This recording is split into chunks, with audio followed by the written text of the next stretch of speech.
In the twilight hours of the 4th century before Christ, when the Mediterranean world lay suspended between the dying light of one age and the uncertain dawn of another, the earth itself seemed to hold its breath in anticipation of transformation. The year was 356 BCE, and across the vast expanse of the known world, from the sun-baked shores of Egypt to the mist-shrouded valleys of Macedonia, a profound restlessness stirred in the hearts of men and the councils of gods. The Persian Empire stretched like a golden tapestry across the landscape of human imagination, its threads woven from the silks of distant Bactria to the cedars of Lebanon, encompassing within its magnificent borders more souls than any single mind could comprehend. For 2 centuries, the Achaemenid dynasty had ruled this terrestrial paradise with a divine authority that seemed as eternal as the movement of the stars. Their satraps governed from palaces that gleamed like earthly reflections of celestial glory, while tribute flowed toward the imperial heartland in rivers of gold and silver that defied mortal calculation. Yet even as Persian power appeared unassailable, whispers of change carried on the mountain winds spoke of a world poised for upheaval.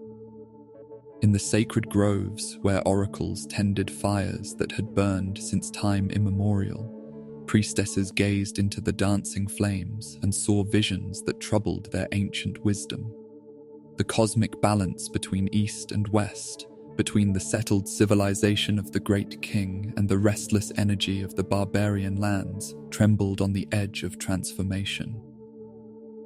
To the west, across the wine-dark waters of the Aegean, the Greek city-states flickered like distant stars in the constellation of human achievement.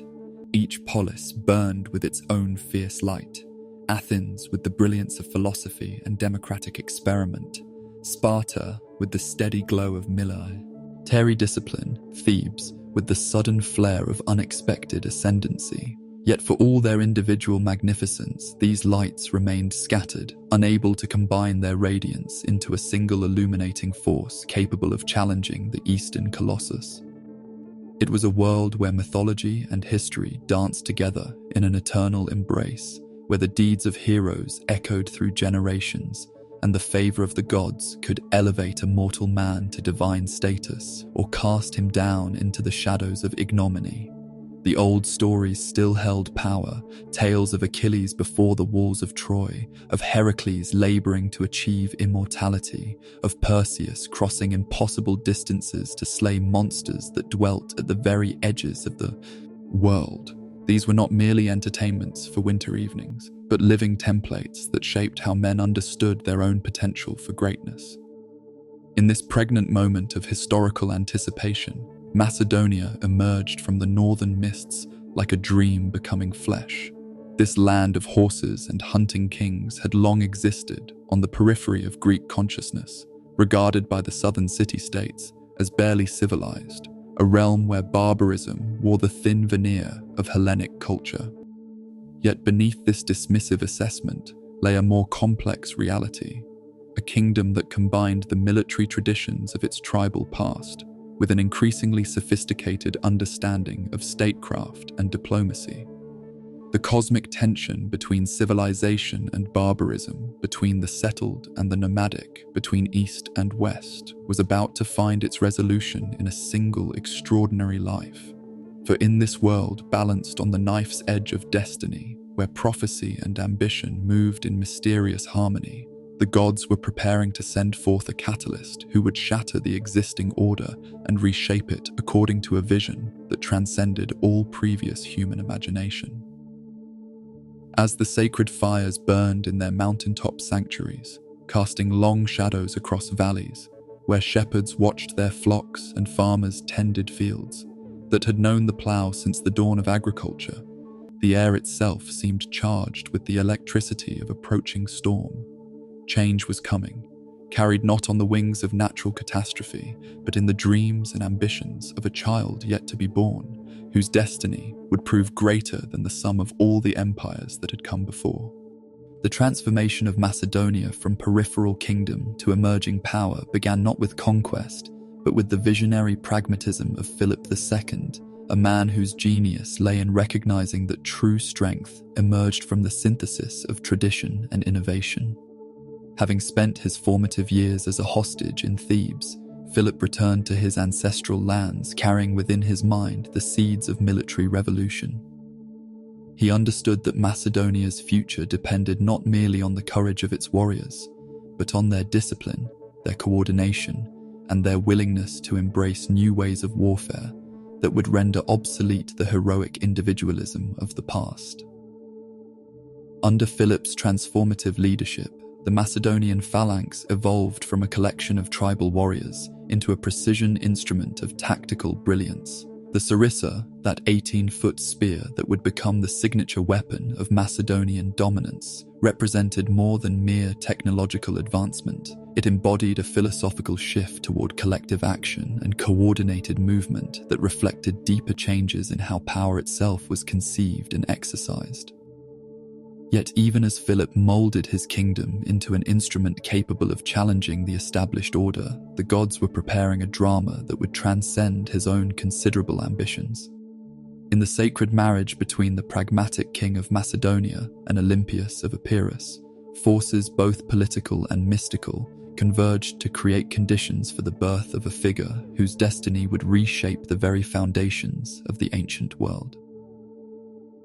Olympias brought to this union something far more complex than mere dynastic alliance. She was a priestess of the Dionysiac mysteries, initiated into ancient rites that connected her to primal forces of nature and transformation.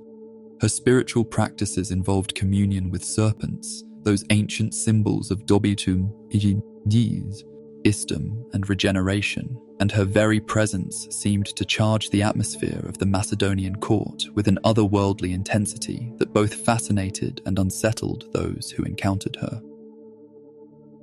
The wedding night when Alexander was conceived became the stuff of legend, not merely because of the political significance of the union, but because of the supernatural phenomena that accompanied it. Thunder rolled across the Macedonian mountains with unusual intensity, while lightning illuminated the palace chambers with an ethereal glow that seemed to emanate from sources beyond the natural world. Those who witnessed these events spoke in hushed tones of divine intervention, of gods taking direct interest in mortal affairs with an urgency that suggested momentous changes approaching. When Olympias announced her pregnancy, the portents multiplied with a frequency that convinced even skeptics that this child would be no ordinary prince. Philip himself experienced a dream of extraordinary vividness, in which he sealed his wife's womb with a signet bearing the image of a lion. The symbolism was unmistakable. The child growing within Olympias carried within his very essence the royal power and predatory magnificence that would enable him to claim dominion over all who opposed him.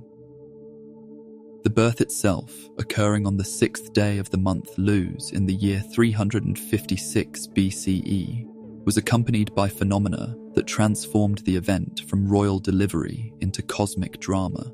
A sacred fire spontaneously erupted in the palace courtyard and continued burning for 7 days without any visible source of fuel, while skilled soothsayers proclaimed that this represented divine approval of unprecedented magnitude.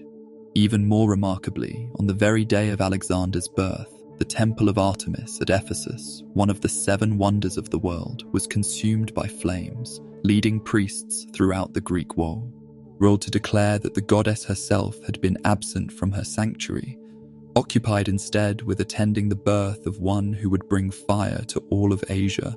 The infant Alexander displayed from his earliest moments an otherworldly stillness that unnerved even experienced palace servants.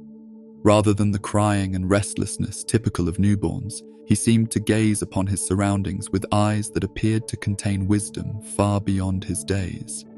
Those who looked into those eyes spoke of seeing depths that suggested not the blank innocence of infancy, but the focused intensity of a soul already aware of its extraordinary destiny. A 2-headed eagle was reported circling the palace towers throughout the week following Alexander's birth, a portent that the court astronomers interpreted as indicating that this child would unite East and West under a single crown. The symbolism carried particular resonance because the eagle served as the sacred bird of Zeus, king of the gods, while its double nature suggested the capacity to look simultaneously toward Europe and Asia, toward past and future, toward the mortal world and the divine realm.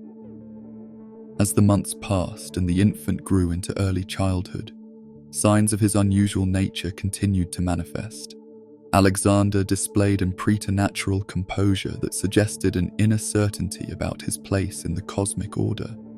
Even in his earliest years, he seemed less a child learning about the world than a divine being gradually remembering truths that had been temporarily hidden by the veil of mortal incarnation. The convergence of these portents created an atmosphere of expectation that permeated the entire Macedonian court. This was not merely the birth of another prince, but the arrival of a figure whose destiny would prove commensurate with the supernatural circumstances of his entrance into the world. The gods themselves had announced through fire and storm, through dream and omen, that they had sent into the world a child whose achievements would transcend all previous human accomplishments and reshape the very boundaries of what mortal ambition could achieve. The education of a future world conqueror required more than the conventional training in warfare and statecraft that sufficed for ordinary princes. Philip II, recognizing that his son's destiny demanded preparation of unprecedented scope and sophistication, made perhaps the most consequential decision of his reign when he summoned Aristotle to serve as Alexander's tutor. This choice reflected not merely royal preference for prestigious instruction, but a profound understanding that the child whose birth had been attended by such extraordinary portents would require guidance from the most exceptional mind of the age. Aristotle arrived in Macedonia, carrying within his intellectual arsenal the accumulated wisdom of the academy, the systematic methodology that would eventually revolutionize human understanding of the natural world, and a philosophical framework capable of synthesizing practical knowledge with theoretical insight. Yet he came not merely as a scholar, but as a man who understood that true education must address the complete human being, mind, body, and spirit, working in harmonious coordination toward the achievement of excellence. The school established at Mietza, nestled within a sacred grove where ancient trees provided natural amphitheaters for philosophical discourse, became far more than an educational institution. It evolved into a laboratory for the creation of a new type of leader, one who would combine the intellectual sophistication of Greek civilization with the practical dynamism necessary for world conquest. Here, surrounded by the natural beauty that the Greeks believed essential for proper spiritual development, Alexander encountered ideas that would shape not only his personal worldview, but the entire trajectory of human civilization.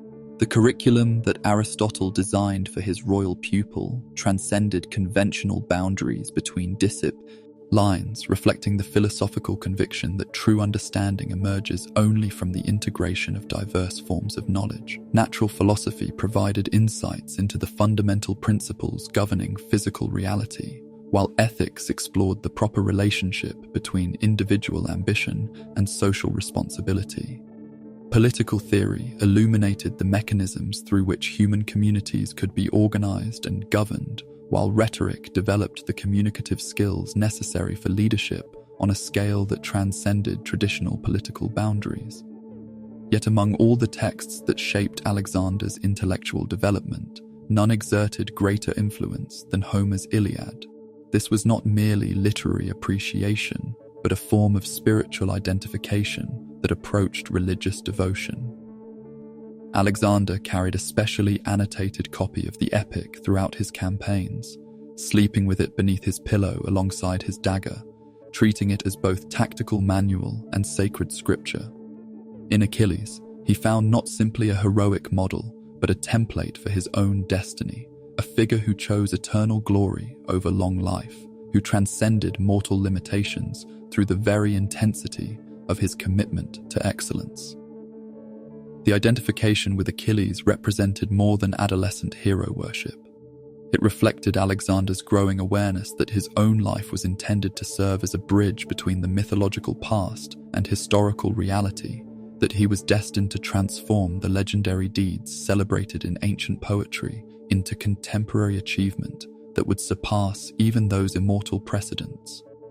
Through this identification, the study of literature became preparation for the active creation of new myths that would inspire future generations. Parallel to his intellectual development, Alexander formed relationships that would prove decisive in shaping both his personal character and his eventual military success. The friendship with Hephaestion transcended ordinary companionship, evolving into a spiritual partnership that seemed to echo the sacred bonds between heroes in ancient epic. Their relationship provided Alexander with an emotional anchor that would sustain him through the psychological pressures of unlimited power, while offering him the rare gift of a companion who understood the burden of extraordinary destiny.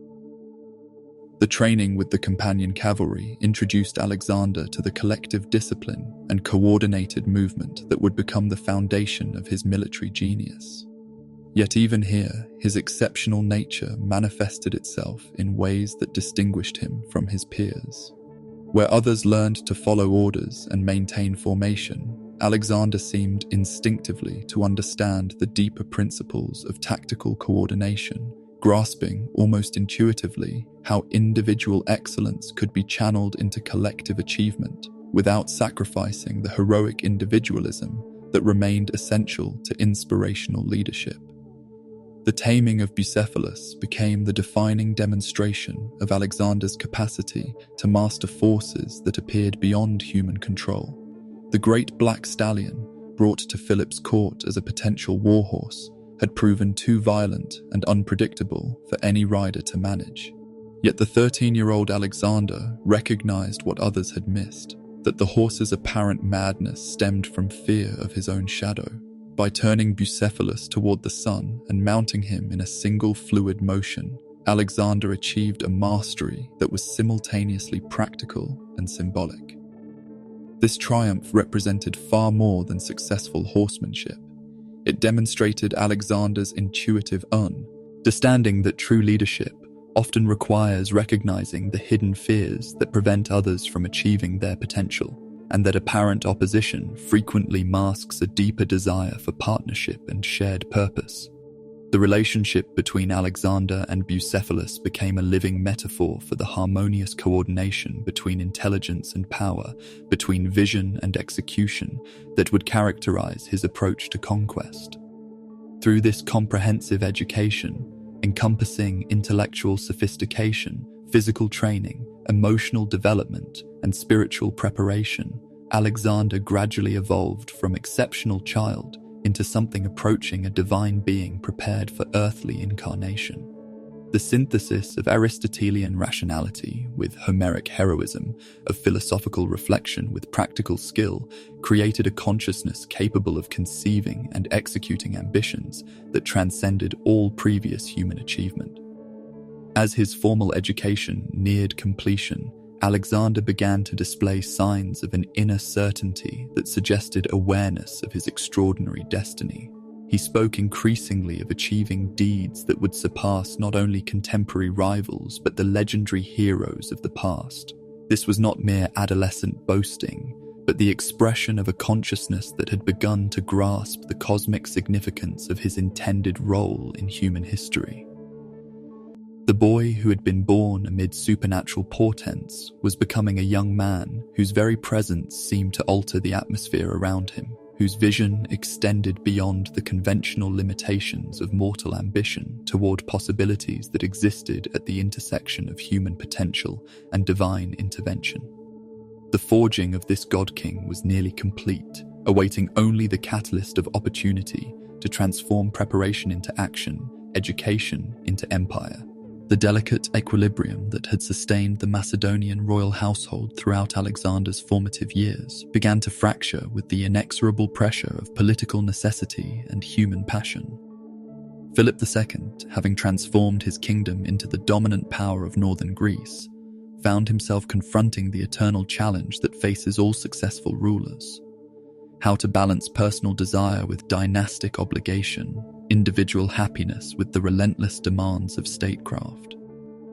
The marriage between Philip and Olympias, which had once represented the perfect synthesis of political alliance and mystical union, gradually evolved into something more complex and dangerous. Olympias, with her deep immersion in the ecstatic mysteries of Dionysus and her fierce commitment to her son's divine destiny, increasingly viewed herself not merely as queen, but as the earthly guardian of cosmic forces that transcended ordinary political calculations. Her spiritual practices, involving communion with sacred serpents and participation in rites that bordered on the shamanistic, created an atmosphere of otherworldly intensity that both fascinated and ultimately alienated her pragmatic husband. Philip, meanwhile, faced pressures that extended far beyond the domestic sphere. His vision of Macedonian supremacy required not only military conquest, but also the careful cultivation of alliances that could provide the diplomatic foundation for sustained expansion. The delicate network of relationships binding the Greek city-states demanded constant attention, while the ever-present threat of Persian intervention necessitated strategic thinking that operated on multiple temporal and geographical scales simultaneously. Into this volatile mixture came Cleopatra Eurydice, a young Macedonian noblewoman whose beauty and political connections offered Philip both personal renewal and strategic advantage. The decision to take a seventh wife represented more than royal polygamy. It constituted a fundamental shift in the balance of power within the Macedonian court, with implications that would reverberate throughout the ancient world. The announcement of Philip's intention to marry Cleopatra Eurydice transformed the palace atmosphere from one of manageable tension into something approaching open warfare. Olympias, recognizing that this new marriage threatened not only her own position, but potentially her son's claim to succession, responded with the fierce intensity that characterized all her actions. Her threats and imprecations, delivered with the authority of one who claimed direct communication with divine powers, created an atmosphere of supernatural dread that affected even the most hardened courtiers. Alexander found himself caught between conflicting loyalties that reflected deeper questions about the nature of kingship itself.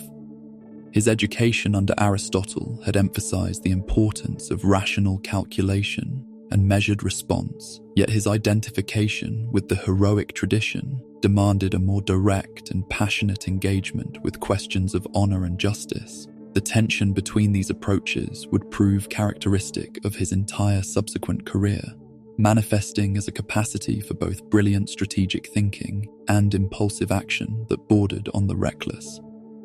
The wedding celebration itself became a stage for the playing out of these accumulated tensions.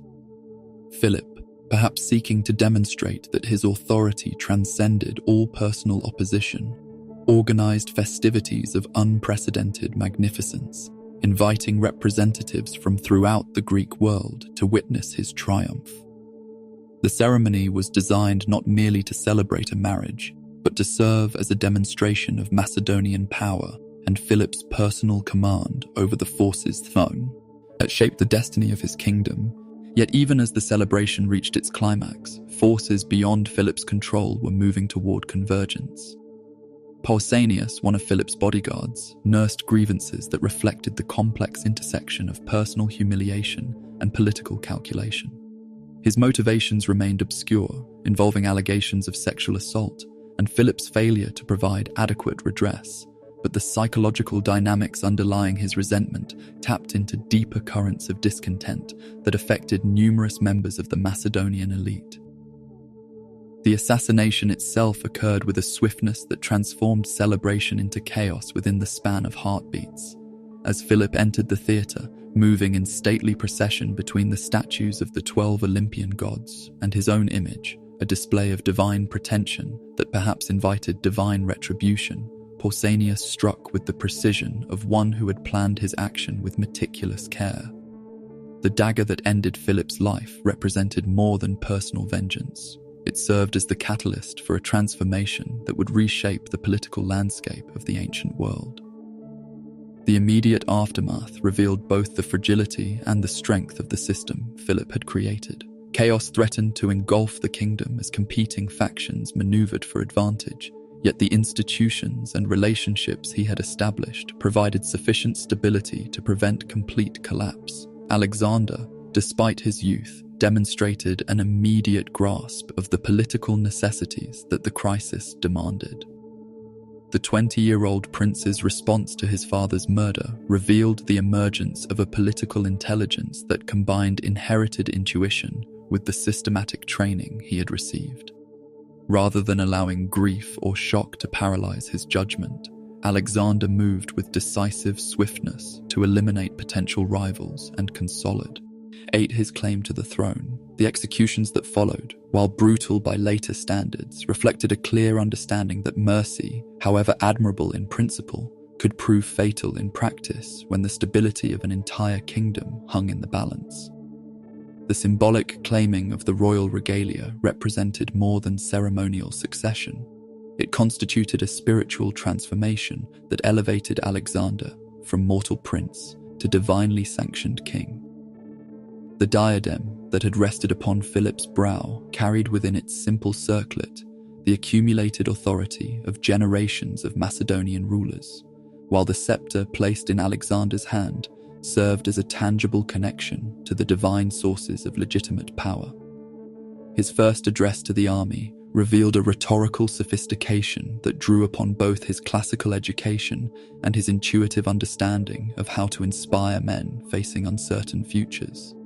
Rather than offering mere reassurance, Alexander articulated a vision that transformed his father's death from catastrophic loss into the catalyst for even greater achievements. He spoke not as a young man thrust prematurely into authority, but as one who had been prepared by destiny itself for this moment of assumption, the moment when destiny and opportunity collided in the dust of that Macedonian theatre, established the foundation for everything that would follow.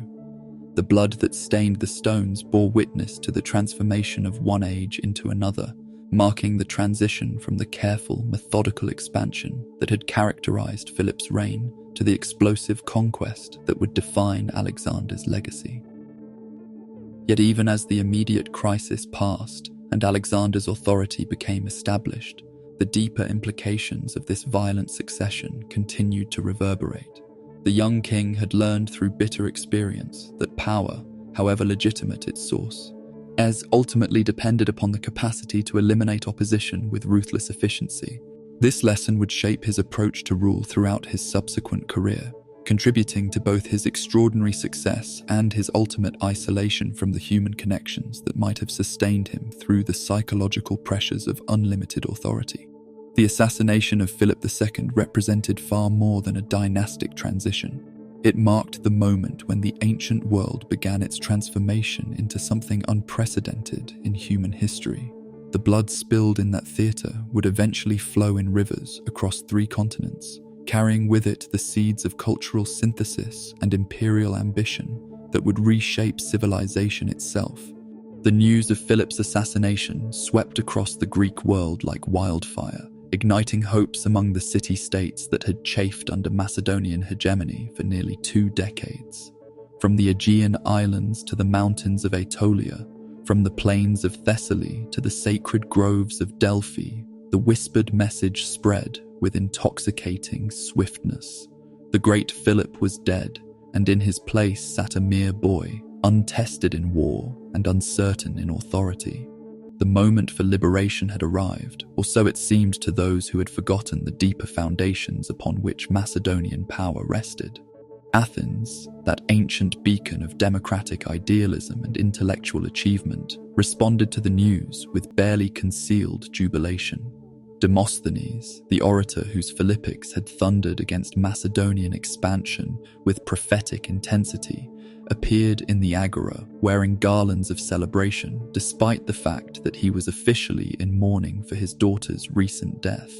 His joy reflected not personal callousness, but the profound relief of one who had long foreseen the catastrophic implications of Philip's rise and now believed that divine providence had intervened to spare Greek freedom from permanent extinction. Yet it was Thebes, that ancient rival of Athens and inheritor of the brief hegemony that Epaminondas had carved from Spartan decline, that transformed hope into action with the decisive swiftness that had once made their sacred band the most feared military formation in the Greek world. The Theban decision to revolt represented more than mere opportunism. It embodied a calculated assessment that Alexander's youth and inexperience created a window of opportunity that might never again present itself. The Theban calculation rested upon assumptions that revealed both keen political insight and fatal misunderstanding of the forces they were challenging. They recognized correctly that Alexander's authority remained provisional, dependent upon his capacity to demonstrate strength in the face of opposition. They understood that any sign of weakness would encourage further rebellions throughout the Greek world, potentially unraveling the entire system of alliances and dependencies that Philip had so carefully constructed. What they failed to grasp was the extent to which Alexander's education and natural temperament had prepared him for precisely this type of crisis. The young king's response to the Theban revolt would serve as his introduction to the Greek world, not as Philip's uncertain heir, but as a force of nature whose capacity for decisive action transcended all conventional expectations. Alexander's march south represented more than military expedition. It constituted a masterpiece of psychological warfare that demonstrated his intuitive understanding of how power operates in the realm of perception as much as physical force. The speed of his movement, covering the distance from Pella to the borders of Boeotia in barely 2 weeks, suggested not human urgency, but divine intervention, as if the young king commanded forces that transcended ordinary limitations of time and space. The siege of Thebes that followed revealed the emergence of a military intelligence that combined inherited Macedonian tactical sophistication with innovations that reflected Alexander's unique synthesis of theoretical knowledge and practical intuition. The engineering works that gradually constricted the city demonstrated not merely technical competence, but a systematic approach to the application of overwhelming force that would become characteristic of all his subsequent campaigns. Yet the true test of Alexander's character emerged not in the conduct of the siege itself, but in the impossible choice that victory presented. Thebes, once the liberator of Greece from Spartan tyranny, once the home of Pindar and the birthplace of Dionysus, once the sacred city where Cadmus had sown the dragon's teeth that sprouted into the ancestors of its nobility, stood defenseless before a 20-year-old king whose next decision would establish the moral framework for his entire subsequent career. The internal struggle that Alexander experienced in this moment reflected the fundamental tension between the philosophical idealism he had absorbed from Aristotle and the practical necessities of maintaining power through intimidation. His education had emphasized the importance of magnanimity toward the defeated, the nobility of mercy as an attribute of superior character, and the long-term benefits of governing through consent rather than coercion. Yet the political logic of his situation demanded a demonstration of ruthlessness that would discourage future rebellions throughout the Greek world. Half measures would be interpreted as weakness, encouraging other cities to test his resolve, while excessive mercy toward rebels would undermine the very foundations of the authority he had inherited from his father. The decision to destroy Thebes completely represented Alexander's first confrontation with the moral complexity that would shadow his entire career. This was not the choice of a tyrant reveling in destruction, but the calculated decision of a ruler who recognized that sometimes the preservation of larger order requires the sacrifice of individual communities. However venerable their history or noble their traditions, the destruction itself was carried out with methodical efficiency that reflected both Macedonian military discipline and Alexander's personal anguish at the necessity of the action. House by house, temple by temple, the ancient city was reduced to rubble, while its population, 30,000 souls, whose only crime had been loyalty to their own independence, was sold into slavery to finance future campaigns. Yet even in this moment of supreme ruthlessness, Alexander's character revealed itself through gestures that suggested the philosophical complexity underlying his actions. The preservation of Pindar's house, standing alone amid the general devastation, like a monument to the eternal value of artistic achievement, demonstrated that his destruction of the city represented political necessity rather than mere barbarism. The psychological impact of the Theban destruction reverberated throughout Alexander's consciousness with an intensity that would influence every subsequent decision of his career. In choosing practical effectiveness over moral idealism, he had crossed a threshold that separated him forever from the possibility of simple virtue. The weight of 30,000 lives sold into bondage would rest upon his shoulders throughout all his future triumphs, serving as a constant reminder of the price that greatness sometimes demands.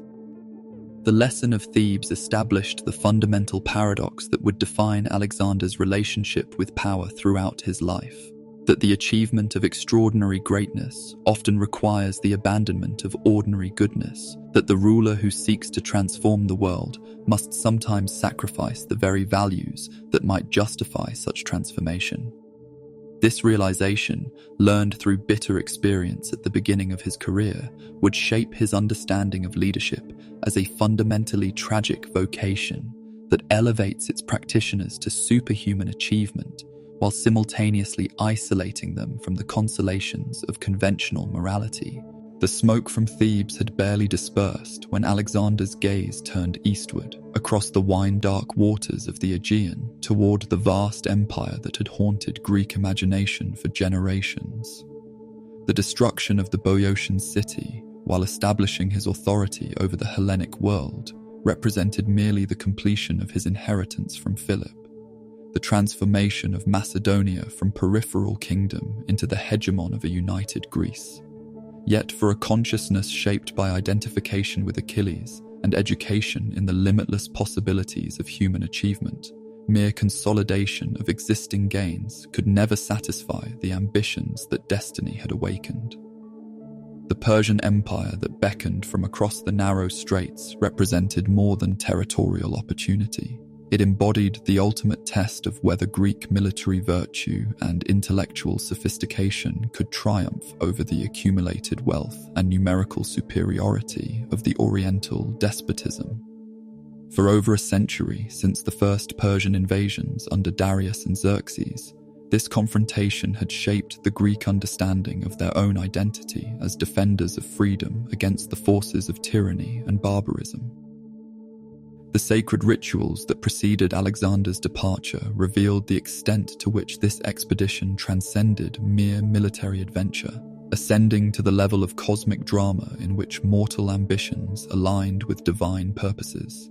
At Delphi, the Pythia, though initially reluctant to prophesy outside the traditional season, eventually proclaimed Alexander invincible, a word whose Greek original carried implications of divine protection that elevated the young king's enterprise from human undertaking to sacred mission. The army that assembled for this unprecedented venture represented the culmination of 3 generations of Macedonian military evolution.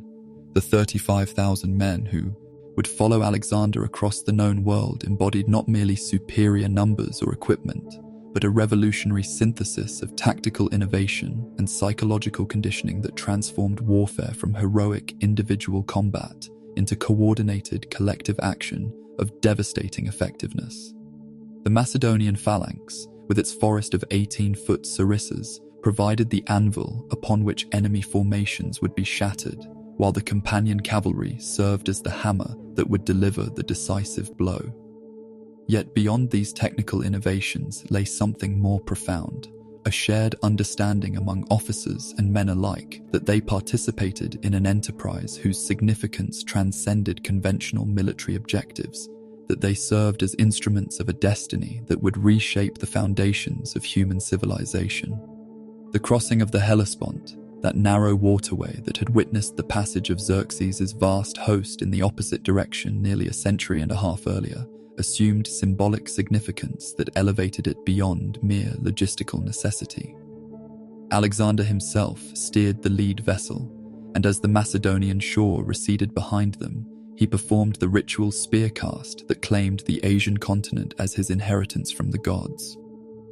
This gesture, witnessed by thousands of his followers, represented more than dramatic theatre.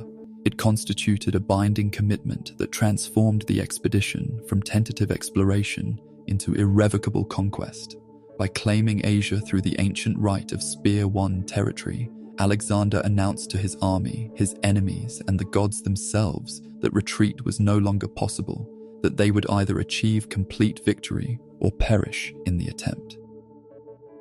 The pilgrimage to Troy that followed revealed the extent to which Alexander's understanding of his own destiny drew upon the heroic tradition too, that Homer had immortalized, standing before the tomb traditionally identified as Achilles' burial place. The young king performed sacrifices that established spiritual continuity between his own enterprise and the legendary siege that had provided the foundational narrative of Greek heroic culture.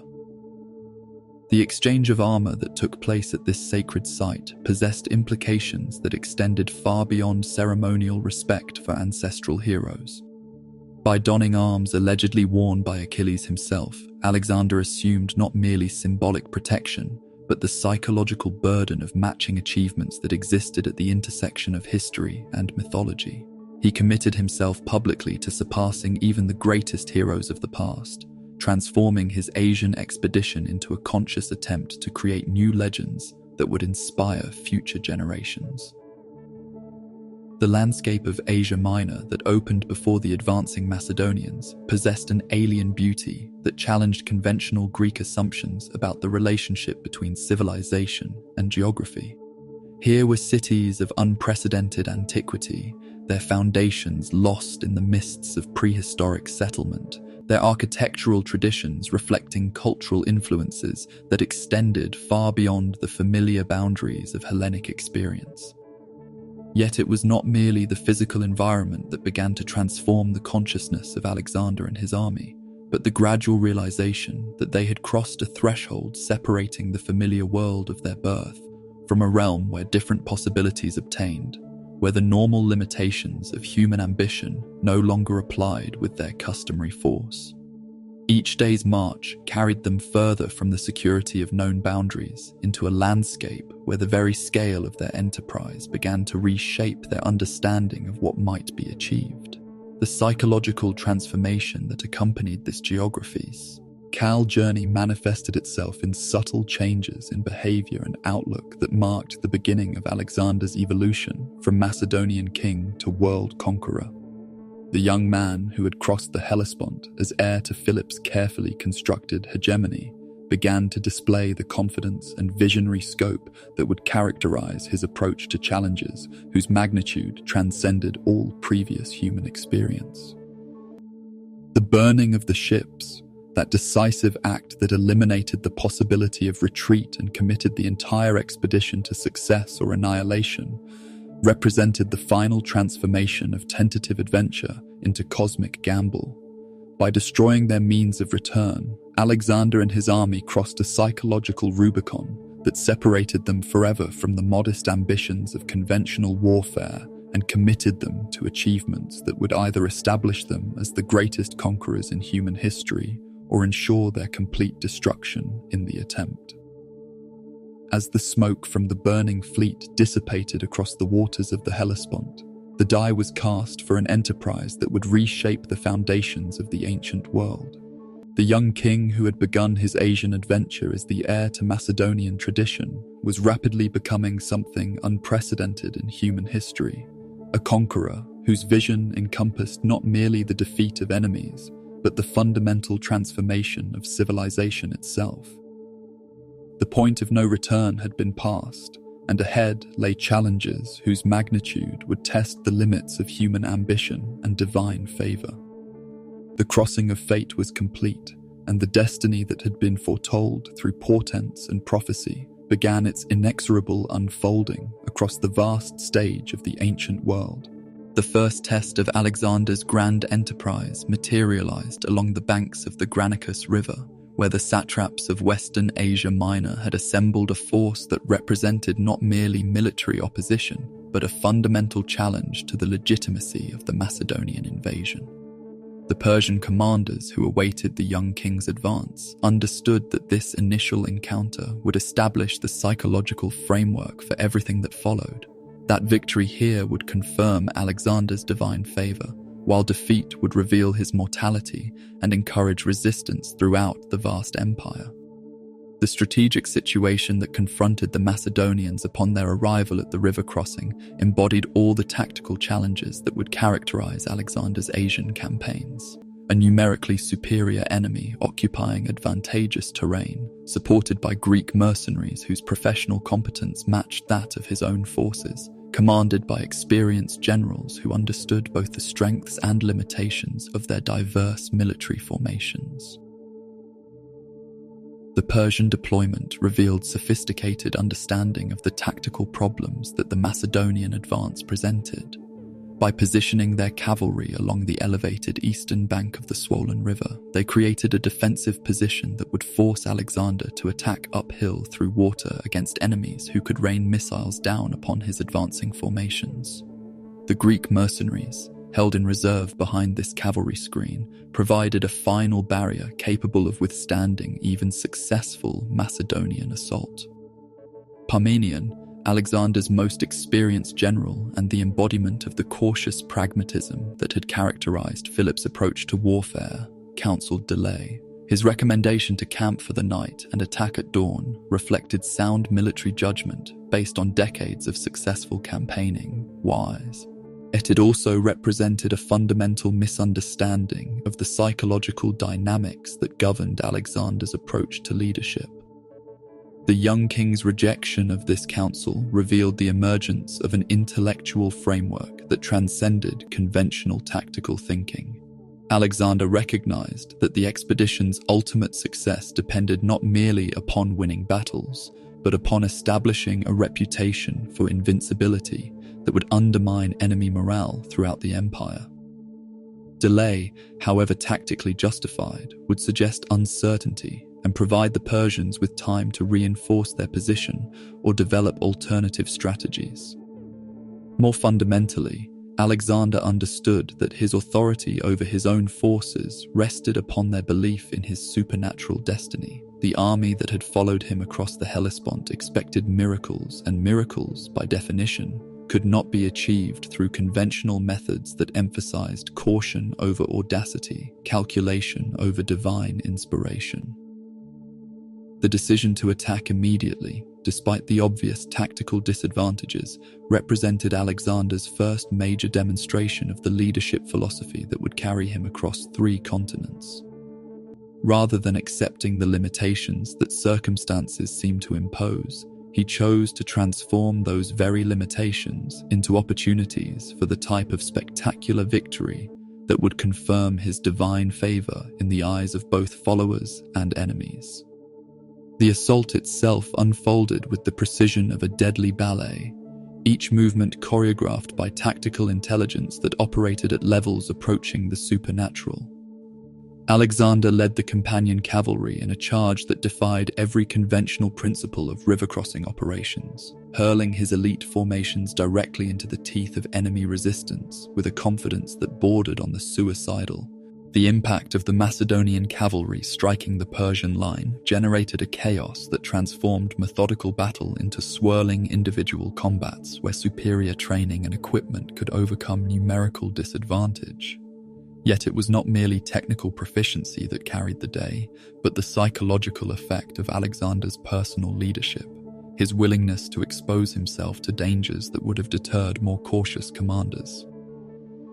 The moment when Persian resistance began to crumble revealed itself through subtle changes in the rhythm of combat, the hesitation that preceded retreat, the looking over shoulders that indicated concern for escape routes, the breakdown of coordinated resistance into individual struggles for survival. Alexander's tactical genius lay not merely in creating these conditions, but in recognizing their emergence and exploiting them with devastating swiftness. The near-death experience that Alexander suffered during the height of the battle, when a Persian nobleman's axe blow nearly split his skull, provided a visceral reminder of the mortality that shadowed even divinely favored heroes. The intervention of Cleitus the Black, whose timely sword stroke eliminated Alexander's assailant, established bonds of mutual obligation that would complicate their relationship throughout the subsequent campaigns. This moment of extreme vulnerability, witnessed by thousands of his followers, paradoxically enhanced rather than diminished Alexander's reputation for invincibility. His survival of what should have been a fatal blow confirmed divine protection in terms that no rational argument could challenge, while his willingness to expose himself to such dangers demonstrated the type of heroic leadership that inspired absolute devotion among his followers. The rout that followed the collapse of Persian cavalry resistance transformed tactical victory into strategic triumph that reverberated throughout the western provinces of the empire. The massacre of the Greek mercenaries who had fought for Persia served both practical and symbolic purposes, eliminating professional soldiers who might have provided the nucleus for future resistance, while demonstrating the fate that awaited Greeks who betrayed their cultural heritage by serving barbarian masters. Yet beyond the immediate military consequences, the Battle of Granicus established psychological precedents that would influence the conduct of the entire Asian campaign. Alexander's willingness to stake everything upon a single bold stroke, his capacity to transform apparent disadvantage into overwhelming victory, his survival of mortal danger through divine intervention, these elements combined to create a legend of invincibility that would precede his advance throughout the vast Persian Empire. The waters of the Granicus, running red with Persian blood, carried more than the physical evidence of military defeat. They bore witness to the emergence of a new type of warfare that transcended conventional tactical thinking, that operated according to principles derived from heroic literature rather than military manuals, that achieved victory through the synthesis of strategic intelligence and supernatural audacity. As news of the victory spread throughout Asia Minor, carried by refugees and deserters whose testimony could not be dismissed as Macedonian propaganda, the psychological foundations of Persian resistance began to erode. City after city opened its gates without siege, their populations choosing submission over the type of catastrophic defeat that had befallen the imperial forces at Granicus. The young king who had crossed the Hellespont as an untested adventurer had won his first major victory through methods that established the template for all his subsequent conquests. The Dance of Spears had revealed Alexander as a master choreographer of violence, capable of transforming the chaos of battle into instruments of destiny that reshaped the political landscape of the ancient world. The reverberations of Granicus spread across the western satrapies like ripples from a stone cast into still water, transforming the political landscape with an inexorability that exceeded even Alexander's most optimistic projections. City after city along the Aegean coast opened its gates to receive the Macedonian army not as conquerors, but as liberators whose arrival fulfilled prophecies that had sustained Greek communities through generations of Persian dominion. The speed with which resistance collapsed revealed the extent to which imperial authority had rested upon perception rather than genuine popular support, demonstrating how quickly apparent strength could dissolve when challenged by superior will and tactical brilliance. Yet it was not merely military success that accelerated Alexander's progress through Anatolia, but his sophisticated understanding of how to transform conquest into legitimate governance. Unlike previous invaders who had sought to extract maximum tribute with minimum responsibility, Alexander announced policies that suggested permanence rather than exploitation. Greek cities found their traditional liberties restored, while indigenous communities discovered that Macedonian rule often proved less burdensome than the satrapial system it replaced. This early demonstration of enlightened governance reflected both philosophical education and practical intelligence. Aristotle's teachings on the proper relationship between ruler and ruled provided theoretical foundation for policies that transcended mere expediency. while Alexander's intuitive grasp of human psychology enabled him to recognize that sustainable conquest required the transformation of subjects into willing participants in imperial enterprise. The march inland toward Gordium carried symbolic significance that extended far beyond strategic necessity. This ancient Phrygian capital, Pee, reached on the royal road that connected the Aegean coast with the heartland of the Persian Empire, had served for centuries as a crossroads where East and West encountered each other in commercial and cultural exchange. The city's most famous treasure, however, was neither material wealth nor strategic position, but an artifact that embodied humanity's eternal fascination with seemingly impossible challenges. The Gordian knot represented far more than an ingenious puzzle created by ancient craftsmanship. According to tradition stretching back beyond recorded memory, the legendary King Gordius had secured his chariot's yoke with a knot of such complexity that no subsequent generation had succeeded in unraveling its intricate coils. More significantly, Oracle had pronounced that whoever succeeded in loosing this knot would become master of all Asia, a prophecy that had tantalized ambitious men for centuries while remaining perpetually unfulfilled. The religious significance of this challenge could not be understated in an age when divine approval manifested itself through signs and portents that shaped political destiny. For Alexander, whose entire enterprise rested upon the claim of supernatural favor, the Gordian knot represented both opportunity and test, a chance to demonstrate divine sanction in terms that would convince skeptics throughout the known world, yet also a risk that failure might undermine the very foundations of his authority. The priests who maintained the sacred precinct where the knot was housed approached Alexander's visit with the solemn gravity appropriate to a moment that might reshape the cosmic order. Their explanations of the knot's history and significance were delivered with the precision of scholars who had devoted their lives to understanding the relationship between human ambition and divine will. They understood that they witnessed not mere royal curiosity, but a confrontation between mortal ingenuity and the will of the gods. Alexander's examination of the knot revealed the systematic approach to problem-solving that characterized his entire intellectual methodology. Rather than attempting immediate solution through brute force or random manipulation, he studied the artifact with the patient attention that Aristotle had taught him to apply to natural phenomena.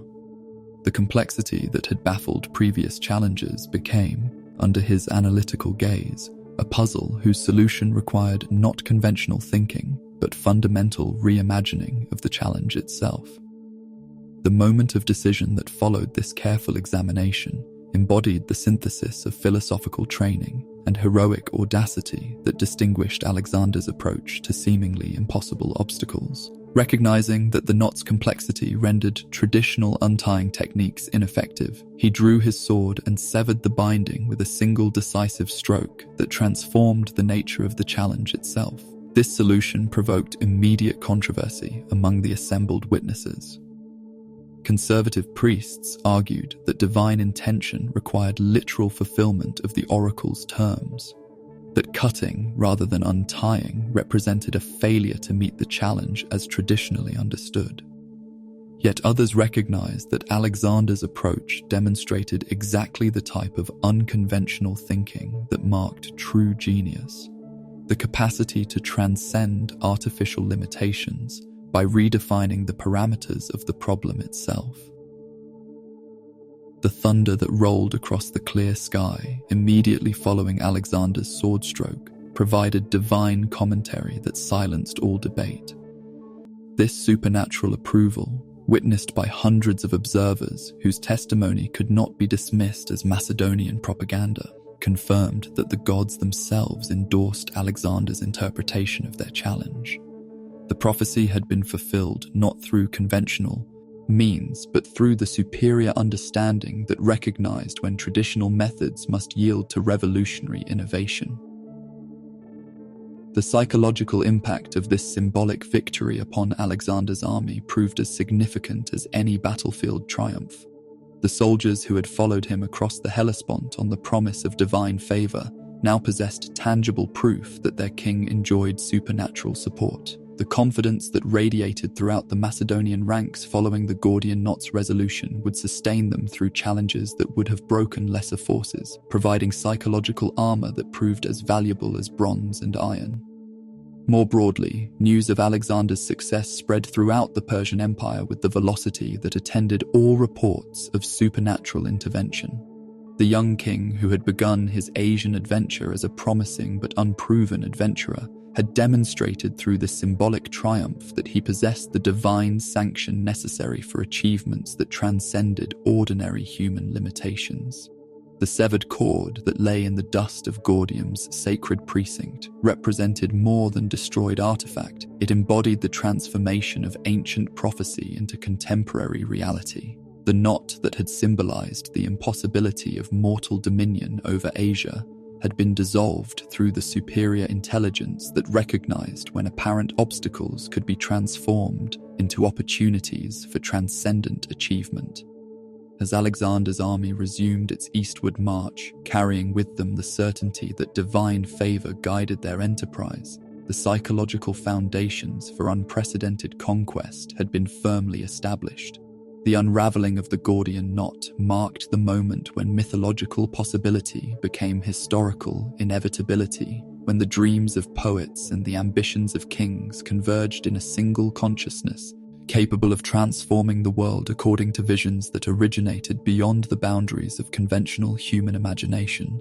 The intelligence that reached Alexander during his methodical conquest of the Cilician coast carried implications that transcended mere military reporting. Darius III, the great king whose authority extended from the Indus to the Aegean, from the Caucasus to the cataracts of the Nile, had finally roused himself from the luxury of Persepolis to assume personal command of the vast host that Persian wealth and imperial organization could assemble.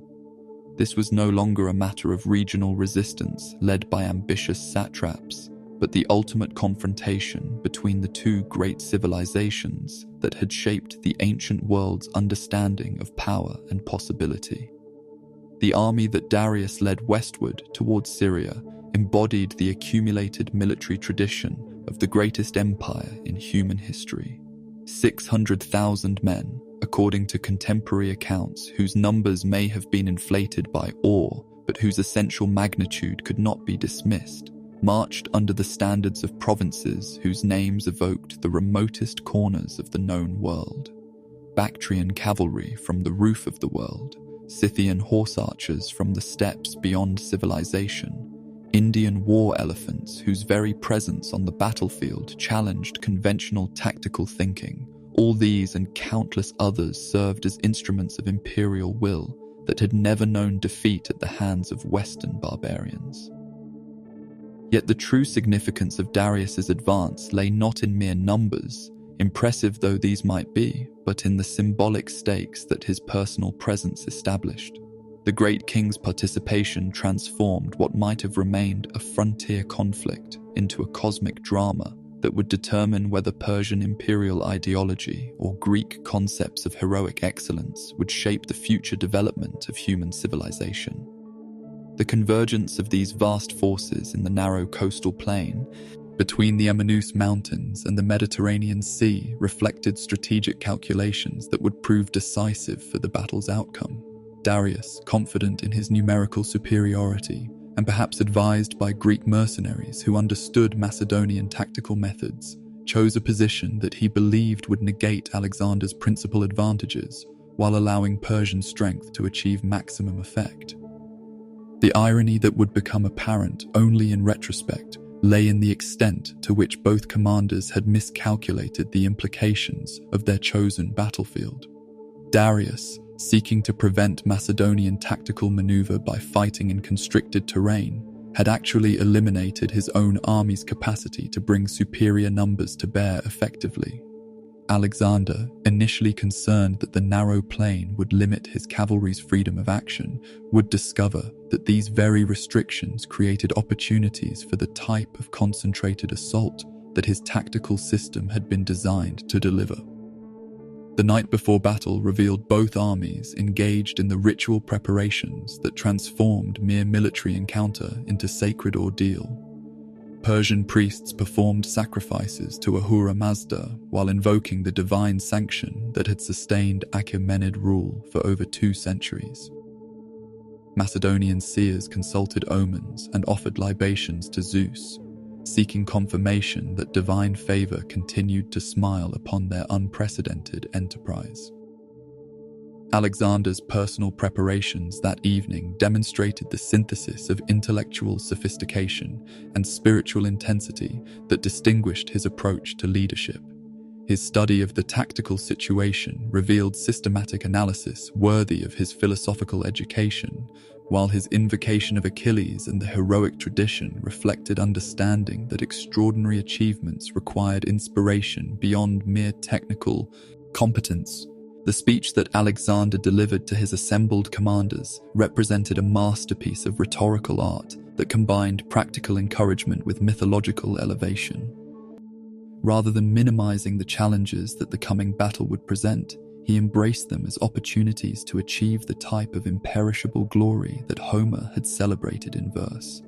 The battle against Darius would not be merely another victory, but the decisive confrontation that would establish Macedonian supremacy over the greatest empire the world had known. Dawn revealed the 2 armies deployed in formations that embodied contrasting philosophies of warfare and leadership. The Persian host, arranged in the traditional pattern that had secured imperial victories from Marathon to the Hindu Kush, relied upon the intimidating spectacle of overwhelming force to break enemy morale before serious fighting began. The Macedonian formation, compact and disciplined in a manner that reflected 3 generations of tactical innovation, sacrificed impressive appearance for devastating functional effectiveness. The moment when combat commenced transformed theoretical preparation into visceral reality that would test every assumption upon which both strategies had been constructed. Alexander's charge with the companion cavalry represented more than tactical maneuver. It constituted a direct challenge to the Persian conception of divine kingship, a mortal man's assertion that superior will and courage could triumph over the accumulated majesty of imperial tradition. The psychological impact of seeing the 2 god-kings engage in personal combat reverberated throughout both armies with an intensity that transcended mere military consideration. For the Persians, Darius represented not merely their commander but the earthly embodiment of divine order, the sacred figure through whom cosmic harmony manifested itself in human affairs. For the Macedonians, Alexander's willingness to stake everything upon single combat confirmed his superhuman nature and validated their faith in his supernatural destiny.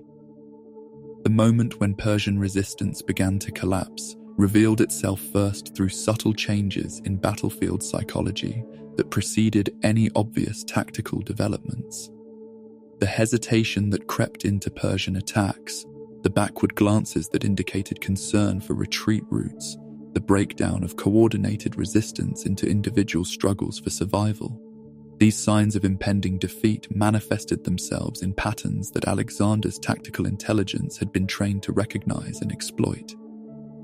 Darius's flight from the battlefield provided the catalytic moment that transformed tactical victory into strategic triumph of unprecedented magnitude. The sight of the great king abandoning his army to preserve his own life shattered Persian morale with devastating completeness, while confirming in the minds of Alexander's followers that divine favor had definitively transferred from east to west. The capture of the Persian royal family represented a prize whose significance extended far beyond military or financial considerations. Darius's mother, wife, and children embodied the sacred dignity of Achaemenid rule, and Alexander's treatment of these august prisoners would establish precedents for how conquered peoples might expect to be governed under Macedonian supremacy.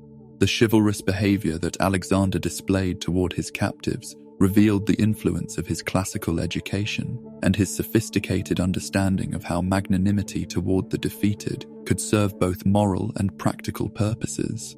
Rather than treating them as mere hostages or symbols of Persian humiliation, he honored them with the respect appropriate to their royal status, demonstrating that Macedonian rule would preserve rather than destroy the dignity of those who submitted to its authority.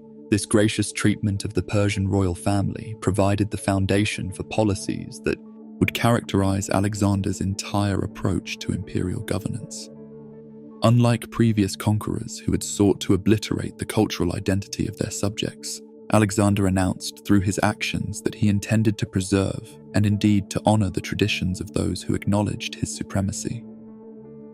The transformation that occurred within Alexander's own consciousness as a result of the Issus victory proved as significant as its external consequences. The young king who had entered the battle as the heir to Macedonian tradition emerged from it as something approaching a divine being whose authority transcended all conventional limitations. The Persian royal tent, with its unimaginable luxury and artistic magnificence, provided a tangible symbol of the cosmic transformation that victory had achieved. Yet perhaps the most profound consequence of Issus lay in its demonstration that the Persian Empire, despite its apparent strength and vast resources, remained vulnerable to superior leadership and tactical innovation. The psychological foundations of imperial authority, built upon centuries of uninterrupted success, had been shattered by a single afternoon's fighting, opening the entire Eastern world to conquest by forces that previous generations would have considered insignificant. The plain of Issus, soaked with the blood of two civilizations, bore witness to one of history's decisive moments. The instant when Greek military virtue definitively established its supremacy over Persian imperial majesty. The cosmic gamble that Alexander had undertaken in crossing the Hellespont had achieved its first decisive validation, confirming that mortal ambition, when guided by divine favor and superior intelligence, could indeed reshape the foundations of the ancient world. The euphoria of victory at Issus dissolved gradually into something more complex and troubling as Alexander contemplated the strategic situation that triumph had created. The defeat of Darius and the capture of his family had eliminated the immediate threat of Persian military intervention, yet it had also exposed the fundamental challenge that would define the remainder of his Asian enterprise: how to transform tactical supremacy into sustainable imperial control over territories whose vast extent and cultural diversity transcended all previous human experience. The Persian Empire's naval supremacy in the Eastern Mediterranean represented a vulnerability that could not be ignored, regardless of how decisive Alexander's land victories might prove. As long as enemy fleets controlled the sea lanes that connected Asia with Greece, the possibility remained that Persian gold might finance rebellions among the Greek city-states, forcing Alexander to abandon his Asian conquests in order to preserve his European base. The solution to this strategic dilemma lay in the systematic reduction of Persian naval bases along the Levantine coast, a campaign that would require mastery of siege warfare techniques that had not yet been fully tested against the most sophisticated fortifications of the ancient world. The cities of Phoenicia, with their millennia of commercial prosperity and engineering expertise, would provide the ultimate examination of Macedonian military competence in forms of warfare far removed from the open-field battles where Alexander's tactical genius had achieved such spectacular success. Tyre represented the supreme challenge that this coastal campaign would present. Rising from an island half a mile offshore, protected by walls whose height and strength had been perfected through centuries of military threat, supplied by naval forces that commanded the surrounded waters with unquestioned authority, the city embodied everything that made siege warfare the most technically demanding and psychologically exhausting form of military operation. More than mere strategic necessity motivated Alexander's decision to reduce this apparently impregnable fortress. Tyre's defiance of his authority represented a direct challenge to the divine favor that Issus had seemed to confirm, a test of whether his supernatural destiny extended to achievements that transcended conventional military possibility. The city's resistance called into question not merely his tactical competence, but the very foundations of his claim to rule by divine right. The engineering challenge that Tyre's island position presented demanded innovations that pushed ancient siegecraft beyond all previous limits. The construction of a mole extending from the mainland to the island required the mobilization of resources on a scale that transformed military operation into something approaching divine creation. Thousands of laborers worked continuously for months to fill the half-mile channel with stones, timber, and earth sufficient to support the massive siege engines that would be required to breach the city's walls. Yet even as this unprecedented construction project proceeded, Tyrian resistance evolved with an ingenuity that matched Macedonian innovation. The city's engineers developed new forms of defensive artillery capable of destroying siege equipment before it could be brought to bear effectively, while naval forces launched increasingly sophisticated attacks against the vulnerable construction work. The psychological toll of the prolonged siege began to manifest itself in ways that revealed disturbing changes in Alexander's character and judgment. The young king, who had displayed such magnanimity toward the defeated at Issus, grew increasingly ruthless as Tyrian wreaths. Persistence frustrated his expectations of swift victory. The philosophical idealism that had characterized his education under Aristotle gave way to a pragmatic brutality that treated human life as merely another resource to be expended in pursuit of strategic objectives. The transformation of the siege into a personal obsession reflected deeper issues that would plague Alexander throughout his subsequent career. His identification with divine destiny, validated by previous victories that had seemed to confirm supernatural favor, created psychological pressures that made any setback appear to challenge the fundamental premises upon which his entire enterprise rested. Failure to reduce Tyre would suggest either divine abandonment or the limits of mortal achievement, possibilities that his consciousness could not accept without fundamental revision of his self-understanding. The technical innovations that the siege demanded pushed ancient military engineering to unprecedented levels of sophistication. The construction of siege towers capable of matching the height of Tyre's walls required the development of new principles of structural engineering, while the deployment of artillery on the advancing mole demanded solutions to problems of stability and accuracy that had never been encountered in previous warfare. More troubling than these technical challenges, however, was the gradual erosion of moral restraint that the siege's duration produced among both commanders and soldiers. The frustration of repeated failed assaults, the mounting casualties from Tyrian resistance, and the psychological pressure of achieving victory worthy of divine approval combined to create an atmosphere where conventional limitations on military conduct gradually dissolved. The final assault, when it came after 7 months of unprecedented engineering effort and mounting psychological strain, unleashed a fury that transcended mere military necessity.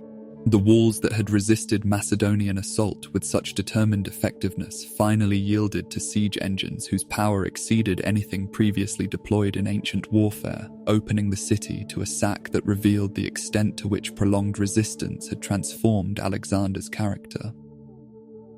The crucifixion of 8,000 Tyrian survivors represented a departure from the chivalrous treatment of defeated enemies that had characterized Alexander's previous conduct.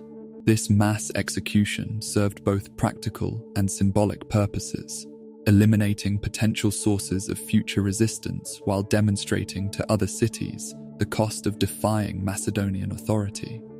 Yet it also marked a psychological transformation that separated Alexander definitively from the philosophical idealism of his education, revealing the capacity for calculated brutality that unlimited power could generate. The preservation of those Tyrians who had sought sanctuary in the Temple of Heracles provided partial mitigation of this systematic vengeance, demonstrating that, even in his growing ruthlessness, Alexander retained some respect for religious tradition and the rights of non-combatants. Yet, this gesture of mercy, however significant in itself, could not obscure the fundamental transformation that the siege had produced in his understanding of leadership and its moral limitations. The strategic consequences of Tyre's fall reverberated throughout the eastern Mediterranean, with an impact that justified the enormous costs that victory had required. Persian naval power in the region collapsed as one fortress after another submitted rather than endure the fate that Tyrian resistance had earned. Yet the price of this triumph extended beyond mere military casualties to encompass changes in Alexander's character that would influence every subsequent decision of his career. The king who emerged from the ruins of Tyre possessed a harder and more calculating intelligence than the young hero who had crossed the Hellespont with dreams of matching Achilles' glory. The philosophical complexity that had once characterized his approach to leadership gave way to a more direct and ruthless efficiency that treated moral considerations as subordinate to strategic necessity. The smoke that rose from burning Tyre carried with it more than the physical evidence of military triumph. It bore witness to the transformation of idealistic conquest into systematic domination, marking the moment when Alexander's enterprise began its evolution from heroic adventure into imperial machinery that would reshape the ancient world according to principles that owed more to practical necessity than philosophical idealism. The contrast between the smoking ruins of Tyre and the golden welcome that awaited Alexander in Egypt could not have been more profound, reflecting not merely geographical transition, but a fundamental transformation in the character of his enterprise. Where the Levantine coast had offered only grudging submission purchased through months of brutal siege warfare, the ancient land of the pharaohs opened before the Macedonian army like a lotus blossom responding to the touch of the sun god himself. The bloodless conquest of Egypt represented more than military good fortune. It embodied a convergence of historical forces that had been building for over a century.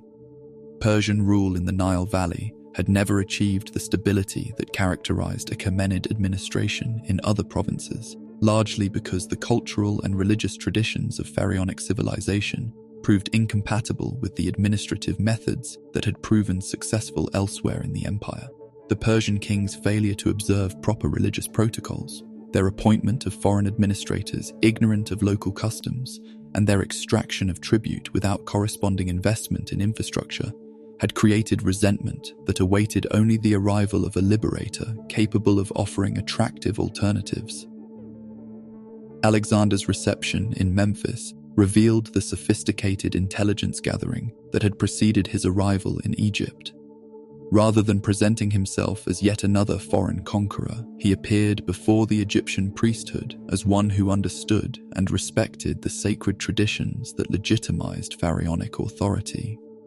His sacrifices to Apis, the sacred bull whose cult embodied the continuity of divine kingship, demonstrated knowledge of religious protocols that could only have been acquired through careful study of Egyptian theology and ritual practice.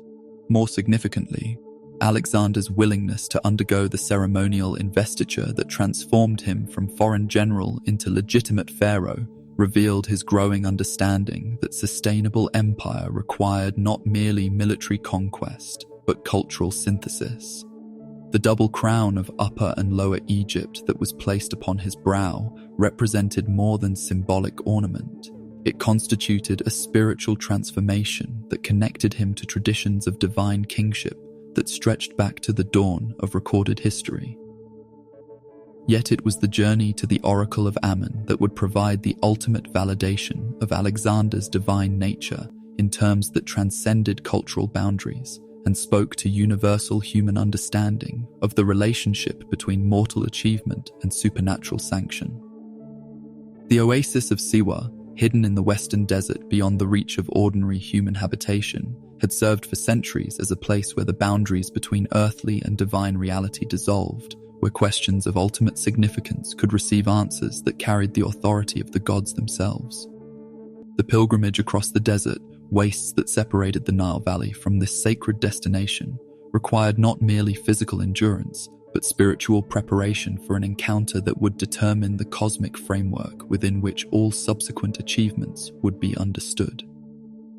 The guides who led Alexander's small party through landscapes where a single navigational error could prove fatal understood that they escorted not merely a successful general, but a figure whose destiny had attracted the attention of forces beyond human comprehension. The miraculous intervention that saved the expedition when sandstorms obliterated their route and water supplies ran dangerously low provided tangible evidence that divine protection extended beyond the battlefield to encompass every aspect of Alexander's enterprise. The appearance of ravens whose flight led the lost travelers to safety, the discovery of springs where no water should have existed, the lifting of storms at moments when destruction seemed inevitable.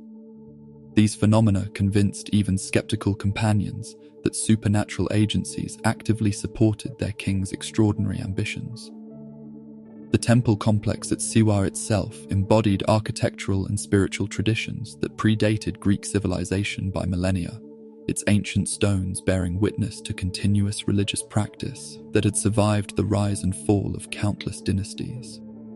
The priests who maintained this sacred precinct possessed knowledge of divine will that had been accumulated across generations of oracular consultation, their wisdom representing the distilled understanding of humanity's relationship with cosmic forces that shaped mortal destiny.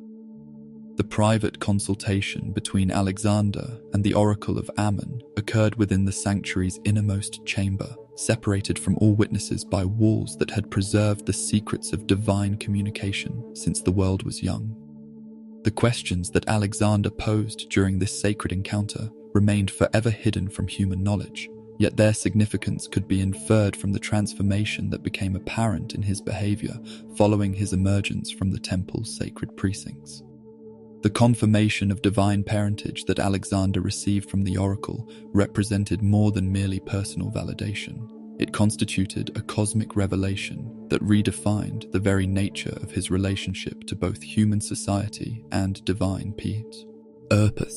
The pronouncement that he was indeed the son of Zeus Ammon, delivered with the authority that only authentic oracular inspiration could provide, elevated him definitively beyond the limitations of mortal achievement into a realm where different possibilities obtained and conventional restrictions no longer applied.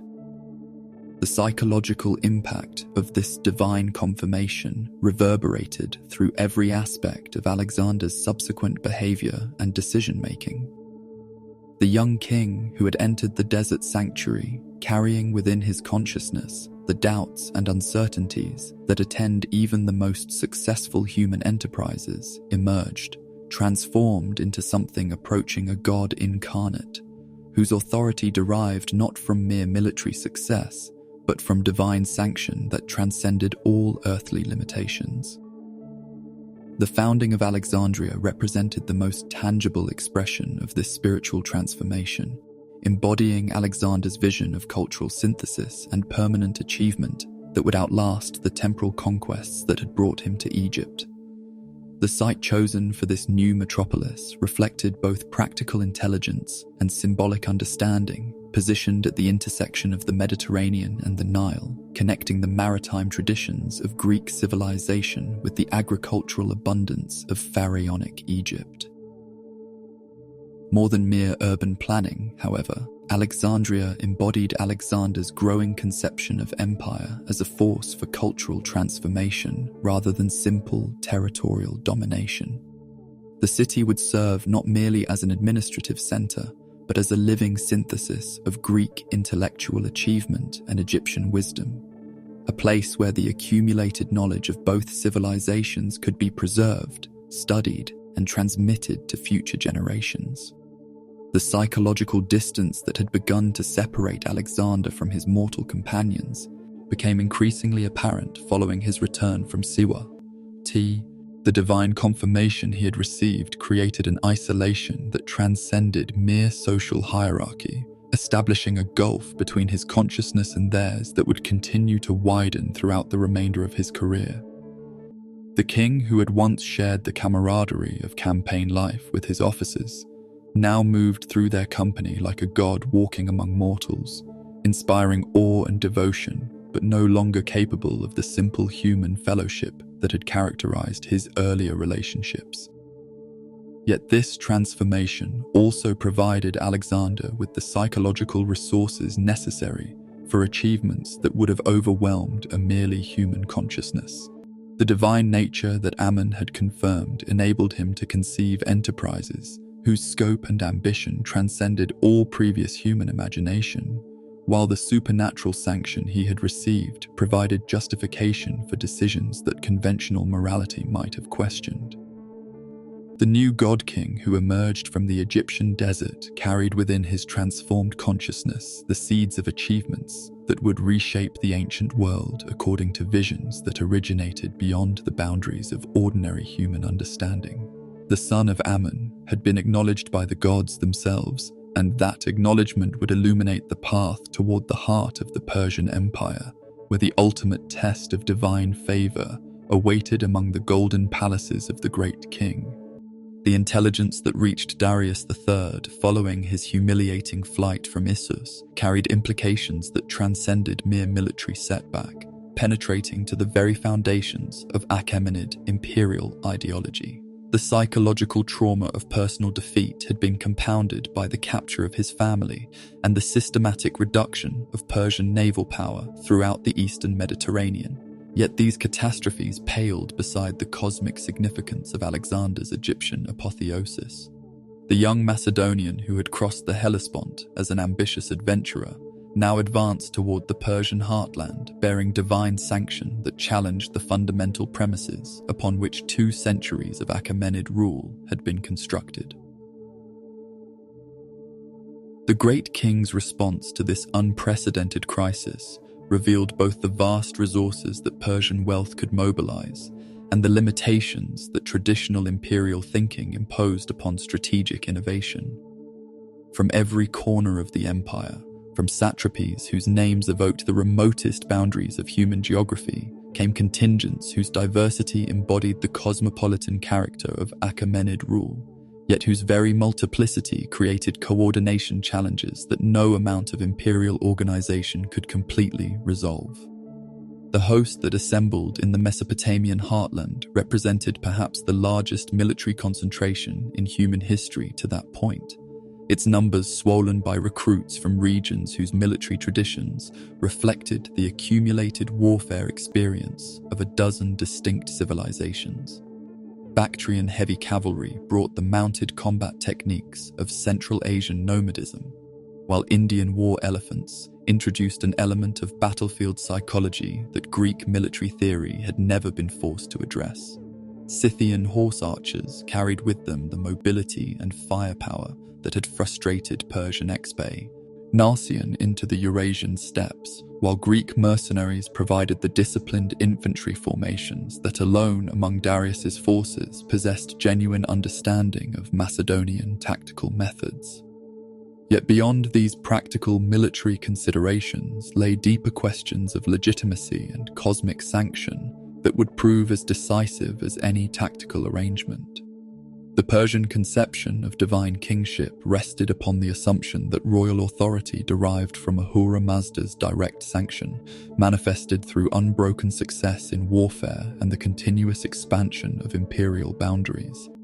Alexander's victories, particularly his divine confirmation at Siwa, challenged this fundamental premise by suggesting that divine favor had transferred from east to west, from the traditional holders of cosmic authority to a barbarian adventurer whose achievements appeared to transcend all conventional limitations. The selection of Gaugamela as the battlefield reflected Darius's determination to force a decisive engagement under conditions that would maximize Persian advantages while neutralizing the tactical innovations that had secured Macedonian victory in previous encounters. The vast plain near ancient Nineveh offered terrain sufficiently open to permit the deployment of superior numbers, while providing space for the specialized formations, scythed chariots, war elephants, and massed cavalry, upon which Persian strategy depended. The engineering preparations that preceded the battle revealed the extent to which this encounter transcended ordinary military conflict, ascending to the level of cosmic ordeal that would determine the future organization of human civilization. Persian engineers spent weeks preparing the battlefield itself, leveling irregularities that might impede chariot charges while constructing hidden obstacles designed to disrupt Macedonian cavalry formations. These modifications transformed the natural landscape into an artificial environment specifically designed to favor Persian tactical methods, demonstrating the enormous resources that imperial authority could mobilize when survival itself was at stake. Alexander's approach to this ultimate confrontation revealed the synthesis of intellectual sophistication and intuitive genius that distinguished his military leadership from all previous and subsequent examples. Rather than relying upon the tactical formulas that had secured victory at Granicus and Issus, he developed innovations specifically designed to address the unique challenges that Gaugamela's scale and Persian preparations would present. The oblique order that he deployed represented more than mere tactical arrangement. It embodied a philosophical understanding of how superior discipline and coordination could overcome numerical disadvantage through the concentration of force at decisive points. The night before battle witnessed rituals and preparations that transformed military encounter into sacred drama, whose outcome would determine not merely territorial control, but the fundamental principles according to which future human society would be organized. Persian priests performed sacrifices to the divine fire that embodied Ahura Mazda's presence among his chosen people, while Macedonian seers consulted omens that would reveal whether divine favor continued to smile upon their unprecedented enterprise. The lunar eclipse that occurred during these preparatory rituals provided a portent whose significance both armies interpreted according to their respective theological traditions. Persian astrologers proclaimed that the darkening of the moon foretold the eclipse of Western ambitions, while Macedonian seers declared that divine forces had intervened to ensure favorable conditions for the coming battle. The competing interpretations reflected deeper cultural differences in understanding the relationship between cosmic events and human destiny, yet both traditions agreed that supernatural agencies had taken direct interest in the battle's outcome. Alexander's address to his assembled commanders on the eve of combat represented a rhetorical masterpiece that combined practical military instruction with mythological elevation of the enterprise's significance. Rather than minimizing the challenges that the largest army in history would present, he embraced them as opportunities to achieve the type of immortal glory that distinguished authentic heroes from mere successful generals. The Battle of Gaugamela would not simply determine control over Persian territories, but would establish whether Greek concepts of excellence and achievement could triumph over the accumulated military tradition of the world's greatest empire. The dawn deployment revealed formations whose scale and complexity transcended all previous military experience, transforming the Mesopotamian plain into a stage worthy of the cosmic drama that was about to unfold. The Persian host extended across the horizon in a display of numerical superiority that challenged human comprehension, its ranks filled with warriors whose exotic equipment and diverse tactical traditions embodied the cosmopolitan character of Achaemenid imperial authority. The Macedonian army, compact and disciplined in formations that reflected 3 generations of tactical innovation, appeared almost insignificant beside the vast host that Darius had assembled. Yet this apparent disparity masked fundamental differences in training, leadership, and psychological preparation that would prove more decisive than mere numerical comparison, where Persian forces relied upon the intimidating spectacle of overwhelming numbers to break enemy morale before Syrians. As fighting began, Macedonian formations had been trained to maintain cohesion and effectiveness under the most extreme battlefield conditions. The moment when battle commenced transformed theoretical preparation into visceral reality that tested every assumption upon which both strategies had been constructed. The initial Persian assault, spearheaded by scythed chariots whose wheels and yokes bore curved blades designed to harvest infantry formations like grain, met Macedonian countermeasures that demonstrated the superior tactical intelligence that careful preparation could achieve over mere technological innovation. Alexander's personal charge with the companion cavalry represented the culmination of a lifetime's preparation for this ultimate test of heroic leadership. Leading his elite formations directly toward the Persian center where Darius commanded from his golden chariot, he embodied the synthesis of practical military skill and mythological inspiration that had characterized his entire approach to conquest. This was not merely tactical maneuver, but sacred combat, a direct confrontation between competing claims to divine sanction that would determine the cosmic framework within which future human development would proceed. The psychological moment when Persian resistance began to collapse revealed itself through subtle changes in battlefield dynamics that preceded any obvious tactical developments.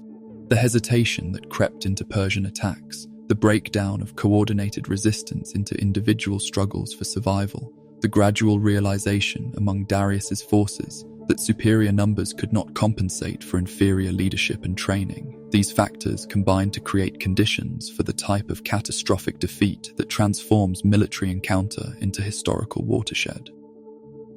Darius's second flight from personal combat provided the catalytic moment that transformed tactical victory into strategic triumph of unprecedented magnitude. The sight of the great king abandoning his army to preserve his own life shattered Persian morale with devastating completeness, while confirming in the minds of Alexander's followers that divine favor had definitively established Macedonian supremacy over the greatest empire the world had known. The pursuit that followed the collapse of Persian resistance transformed battlefield triumph into systematic destruction of imperial military capacity throughout the western provinces. City after city surrendered without siege as news of Gaugamela's outcome preceded Alexander's advance, their populations choosing submission over the type of catastrophic resistance that previous battles had demonstrated to be futile. Yet the most profound consequence of Gaugamela lay not in its immediate strategic results, but in its demonstration that the Persian Empire, despite its apparent permanence and vast resources, remained vulnerable to superior leadership and tactical innovation. The psychological foundations of imperial authority, constructed over centuries of uninterrupted expansion and military success, had been shattered by a single day's fighting, opening the entire Eastern world to conquest by forces that previous generations would have considered negligible. The dust that settled over the battlefield bore witness to one of history's decisive transformations, the moment when Greek military virtue definitively established its supremacy over Persian imperial tradition. The breaking of the world that occurred at Gaugamela marked not merely the defeat of one army by another, but the triumph of one civilization's approach to human potential over alternative visions that had shaped the development of ancient society for millennia. The gates of Babylon opened before Alexander's advancing army like portals into a realm where human imagination had given physical form to dreams of ultimate magnificence, where the accumulated wealth of centuries had been transmuted into architectural marvels that challenged Greek understanding of what mortal achievement could accomplish. The city that rose from the Mesopotamian plain embodied more than mere urban prosperity. It represented the crystallization of imperial ambition into tangible form, a living demonstration of what organized human effort could create when unlimited resources served visionary leadership across multiple generations. The processional way that led through Babylon's heart toward the ziggurat of Marduk carried Alexander past walls whose glazed bricks depicted dragons and lions in colors whose intensity suggested divine rather than mortal artisanship. These were not merely decorative elements, but theological statements that proclaimed the sacred character of imperial authority, visual arguments for the legitimacy of rule that derived its sanction from cosmic sources beyond human challenge. Yet it was not the city's architectural splendor alone that marked Alexander's entry into Babylon as a moment of fundamental transformation in his understanding of empire and its possibilities. The willing submission of the population, their enthusiastic welcome of Macedonian forces as liberators rather than conquerors, revealed the extent to which Persian rule had failed to generate genuine loyalty among subject peoples. The contrast between the brutal resistance that Tyre had offered and Babylon's eager capitulation demonstrated that successful empire required not merely military conquest, but cultural synthesis that addressed subject populations' deepest aspirations and needs. The administrative arrangements that Alexander established in Babylon reflected his growing sophistication in balancing practical necessity with symbolic significance. Rather than imposing purely Macedonian governance upon this ancient center of learning and commerce, he preserved existing institutional structures while ensuring that ultimate authority remained concentrated in reliable hands. The appointment of Mazaeus, a Persian nobleman who had distinguished himself in loyal service as satrap of Babylonia, announced policies of cultural accommodation that would characterize his approach to imperial administration throughout the Eastern territories. More profoundly, Alexander's assumption of Persian royal customs and ceremonial dress marked the beginning of a cultural transformation that would create increasing tension with his Macedonian followers while establishing his legitimacy in the eyes of Persian nobility. The adoption of the Candies, that flowing robe whose magnificence proclaimed divine sanction, represented more than mere sartorial preference. It constituted a statement about the nature of empire and the responsibilities that legitimate authority entailed. The treasures of Babylon, accumulated through centuries of commercial prosperity and imperial tribute, provided Alexander with resources whose magnitude transcended all previous Macedonian experience. The precious metals, artistic masterpieces, and luxury goods that filled the royal palaces represented wealth on a scale that challenged conventional understanding of what individual human beings could legitimately possess or effectively deploy. Yet these material riches paled beside the intellectual treasures that Babylonian civilization had preserved across millennia of political upheaval. The astronomical observations, mathematical innovations, and historical records maintained by the city's scholarly community represented accumulated human knowledge whose scope and sophistication revealed the limitations of Greek intellectual achievement despite its undeniable brilliance in particular areas. The march from Babylon to Persepolis carried Alexander's army through landscapes that embodied the geographic and cultural diversity that successful imperial administration would require him to master. The Iranian plateau, with its harsh beauty and sparse population, challenged Macedonian understanding of how human communities could adapt to environmental conditions that differed radically from the Mediterranean world's temperate abundance. Persepolis itself, when it finally appeared before the advancing army, represented the ultimate expression of Achaemenid imperial ideology transformed into architectural statement. The vast platform upon which the palace complex rested had been carved from living rock over generations of continuous labor, while the buildings that crowned this foundation embodied artistic traditions that synthesized influences from every corner of the known world. The audience hall where the great kings had received tribute from subject peoples contained reliefs that depicted the cosmic order which Persian rule had sought to embody. Representatives of every nation under imperial authority advanced in eternal procession toward the throne, where divine sanction manifested itself through royal presence, their offerings symbolizing not merely political submission, but acknowledgement of cosmic harmony that legitimate authority created and maintained.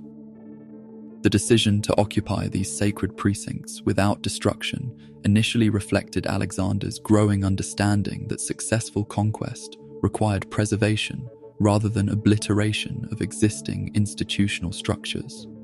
The ceremonial assumption of the Persian throne represented not mere symbolic gesture, but spiritual transformation that connected him to traditions of legitimate authority that stretched back to Cyrus the Great's original establishment of imperial order. Yet the psychological pressure that accompanied this assumption of cosmic responsibility gradually manifested themselves in behavioral changes that troubled Alexander's Macedonian companions. The young king, who had shared the hardships and camaraderie of campaign life, now moved through ceremonial protocols that separated him from direct human contact. while his adoption of Persian court customs suggested growing alienation from the cultural traditions that had shaped his original identity. The tensions that these transformations created within the Macedonian leadership reflected deeper questions about the nature of empire and the cultural costs that successful conquest entailed.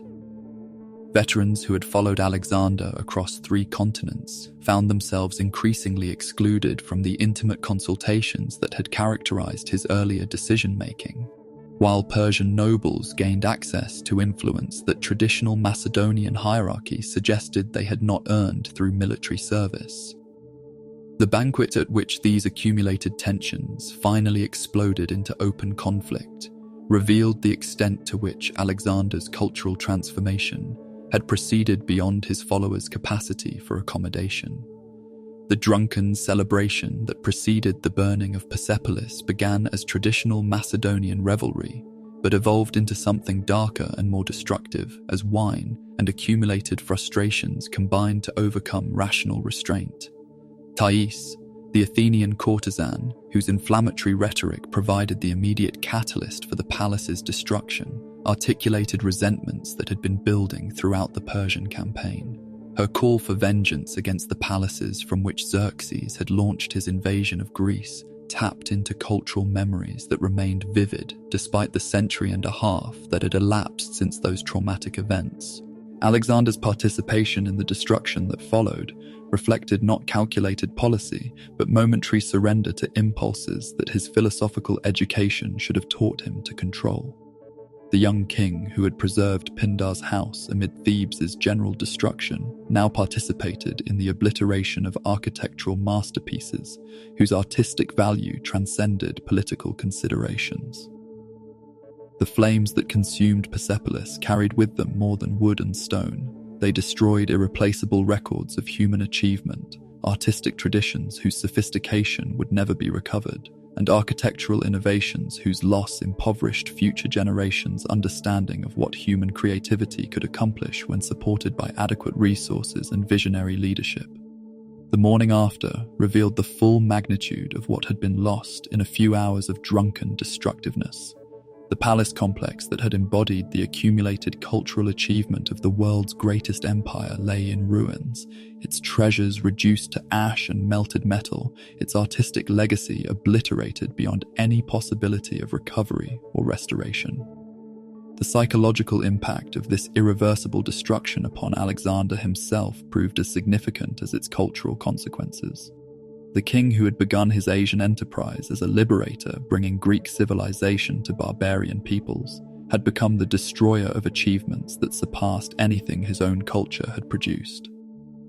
The contradiction between his philosophical education and his actual behavior created internal tensions that would influence every subsequent decision of his career.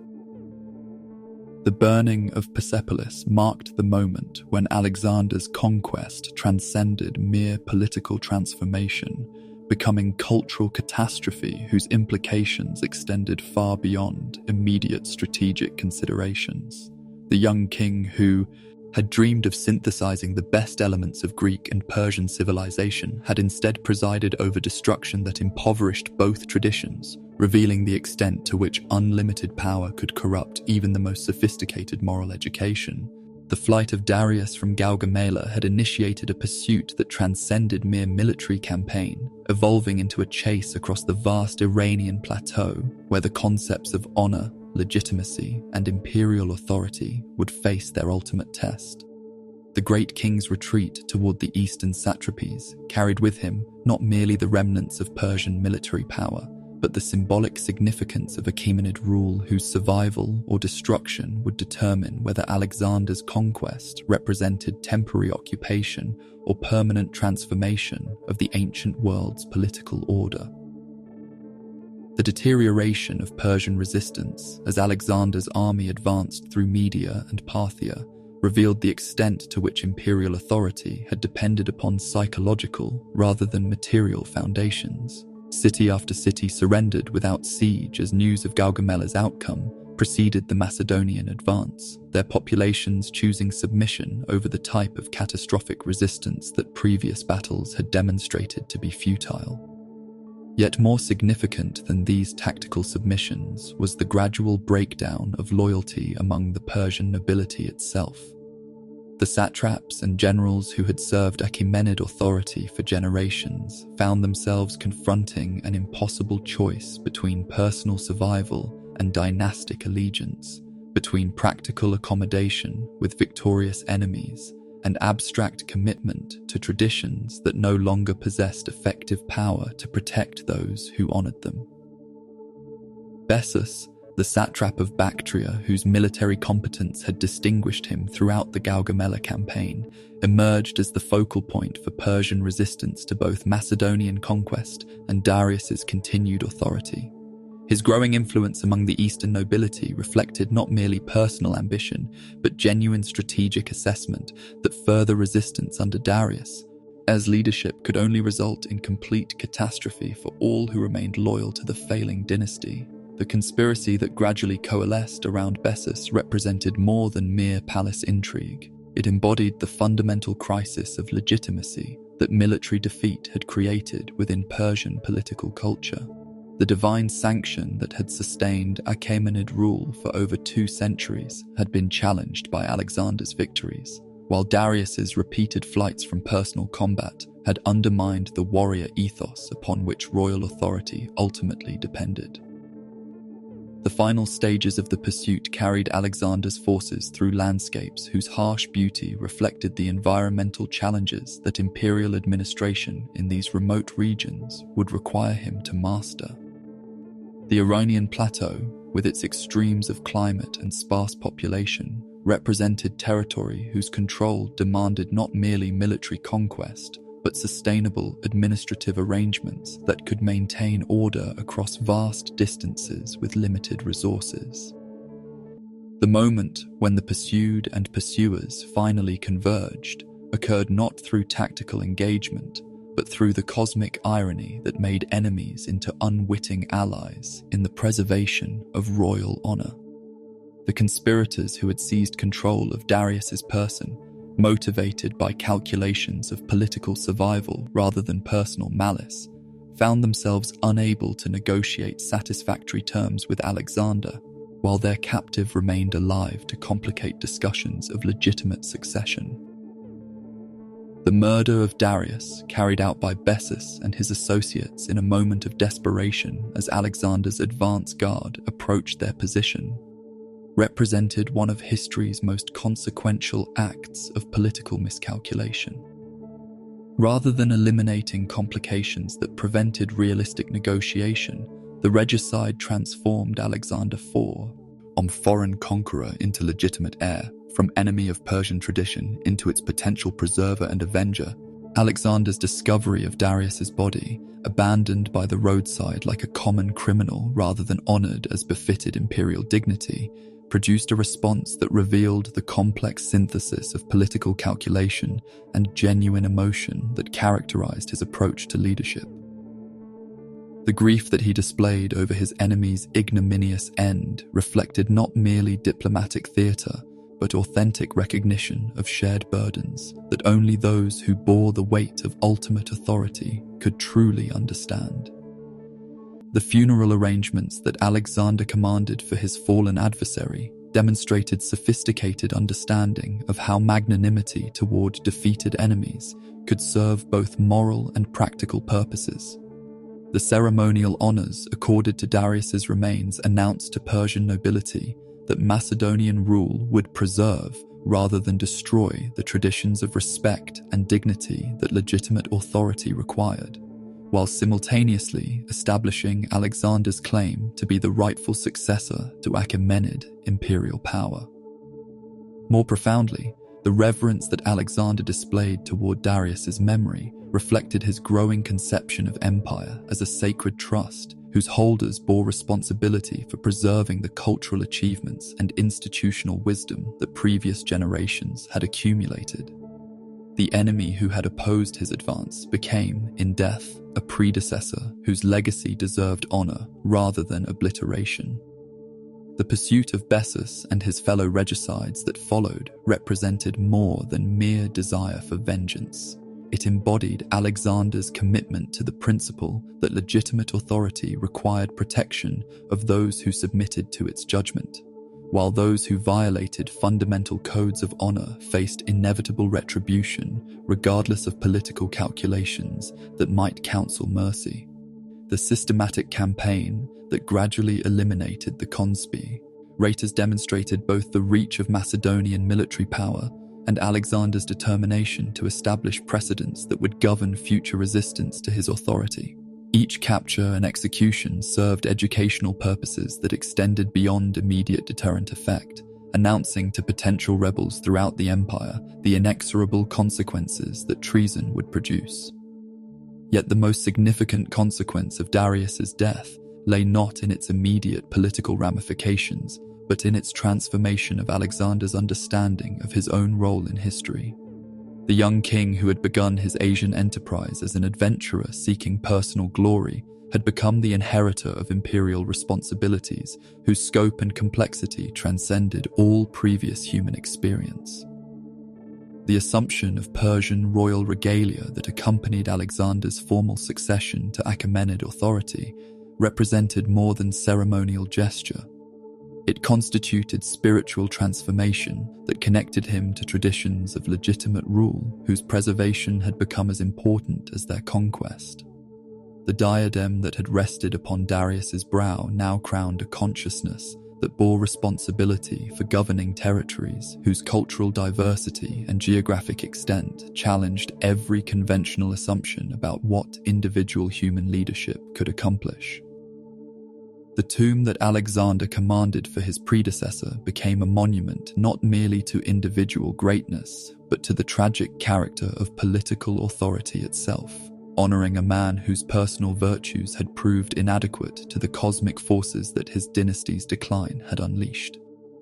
The marble that covered Darius's remains bore silent witness to the isolation and burden that accompanied ultimate power, foreshadowing Alexander's own eventual confrontation with the limitations that circumscribed even divinely sanctioned achievement. The pursuit of shadows that had begun with Darius's flight from Gaugamela concluded with Alexander's assumption of responsibilities whose magnitude would test every resource of intelligence, character, and divine favor that his extraordinary nature possessed. The last Achaemenid had perished, but his empire lived on under leadership that faced challenges whose solution would require innovations in the art of governance that no previous ruler had been forced to contemplate. The eastward march from the blood-soaked plains where Darius had met his ignominious end carried Alexander's army into landscapes that challenged every assumption about the nature of conquest and the possibilities of imperial administration. The harsh beauty of Bactria and Sogdiana, those remote satrapies that stretched toward the roof of the world, represented more than geographical extremity. They embodied a fundamental transformation in the character of Alexander's enterprise, marking the moment when heroic adventure evolved into something darker and more complex, where the idealistic liberator began his metamorphosis into the isolated despot. The Central Asian plateau that opened before the advancing Macedonians possessed an alien grandeur that dwarfed even the spectacular landscapes they had traversed in their journey from the Mediterranean. Here were mountains whose peaks scraped the very dome of heaven, valleys where ancient civilizations had carved precarious footholds from unforgiving stone, and steppes where nomadic peoples had perfected forms of warfare that conventional military theory had never been forced to address. Yet it was not merely the environmental challenges that distinguished this phase of Alexander's conquest from his previous campaigns. The peoples of these remote regions possessed a fierce independence that had been tempered by centuries of resistance to imperial authority, whether Persian, Scythian, or indigenous. Their commitment to freedom transcended mere political calculation, rising to the level of spiritual principle that preferred death to submission, annihilation to accommodation. The guerrilla warfare that erupted throughout these territories represented a form of resistance that Macedonian tactical superiority had never been designed to address. The disciplined phalanx formations that had shattered Persian armies at Granicus, Issus, and Gaugamela proved useless against enemies who refused to engage in conventional battle, who struck from ambush and melted away into terrain where pursuit became impossible, who transformed every valley into a potential trap and every village into a fortress that could be reduced only through systematic brutality. The psychological toll of this endless, inconclusive fighting began to manifest itself in ways that revealed disturbing changes in Alexander's character and judgment. The young king, whose magnanimity toward defeated enemies had once distinguished his conduct from mere barbarism, grew increasingly ruthless as Central Asian resistance frustrated his expectations of swift submission. The philosophical complexity that had characterized his approach to leadership gave way to a more direct and calculating efficiency that treated human life as merely another resource to be expended in pursuit of strategic objectives. The massacre of civilians that became increasingly common as the campaign progressed reflected not merely tactical frustration, but fundamental transformation in Alexander's understanding of his relationship to those who resisted his authority. Villages that provided shelter to guerrilla fighters faced systematic destruction, their populations slaughtered or enslaved without regard for age, gender, or degree of actual participation in resistance activities. The discriminating justice that had once characterized Macedonian conquest devolved into collective punishment that made no distinction between combatants and innocents. More troubling than these tactical brutalities, however, was the growing paranoia that began to affect Alexander's relationships with his own officers and companions. The isolation that divine status had imposed upon his consciousness, combined with the stress of inconclusive warfare to create suspicions that eventually focused upon those closest to his person, transforming bonds of friendship and loyalty into potential sources of treachery and betrayal. The conspiracy of Philotas, whether real or imagined, provided the catalyst for a purge that revealed the extent to which unlimited power had corrupted Alexander's capacity for rational judgment. Philotas, the son of Parmenion and commander of the Companion cavalry, had served with distinction throughout the Asian campaigns, yet his execution on charges of treason reflected not careful evaluation of evidence, but the paranoid calculations of a ruler who had begun to see enemies in every shadow. The subsequent murder of Parmenion, that aged general whose counsel had shaped Macedonian strategy since Philip's reign, represented the final severing of Alexander's connection to the traditional restraints that had once governed royal authority. The elimination of the kingdom's most respected military leader served notice that no bonds of friendship, family, or service could protect those who fell under suspicion, creating an atmosphere of terror that silenced criticism while isolating the king from honest counsel. The death of Clytus the Black during a drunken banquet at Maracanda provided an even more dramatic demonstration of how completely power had corrupted Alexander's character and judgment. Clytus, who had saved the king's life at Granicus and served with unwavering loyalty throughout the eastern campaigns, died by Alexander's own hand during an argument about the adoption of Persian customs and the treatment of Macedonian veterans. The psychological breakdown that followed this killing revealed the extent to which Alexander's consciousness had been fractured by the competing demands of divine status and human relationship. His grief over Clytus's death reflected genuine recognition of what his transformation into a god-king had cost him in terms of simple human fellowship. Yet this recognition proved powerless to reverse changes that had already proceeded beyond the possibility of redemption. The marriage to Roxane, daughter of a Bactrian chieftain, represented Alexander's most sophisticated attempt to resolve the political challenges that Central Asian resistance had created through diplomatic rather than purely military means. Yet even this gesture toward accommodation reflected calculation rather than genuine cultural synthesis, demonstrating how completely his understanding of human relationships had been subordinated to strategic considerations. The wedding ceremony itself, conducted according to both Macedonian and Bactrian customs, provided symbolic representation of the cultural fusion that Alexander claimed to champion, yet the underlying reality remained that of conquest disguised as partnership. Roxane's beauty and political connections served practical purposes that transcended any personal affection, while her elevation to royal status announced policies of accommodation that might encourage other regional leaders to submit rather than resist. The founding of cities throughout Bactria and Sogdiana represented Alexander's most systematic attempt to impose permanent order upon territories whose natural inclination toward independence made conventional administration impossible.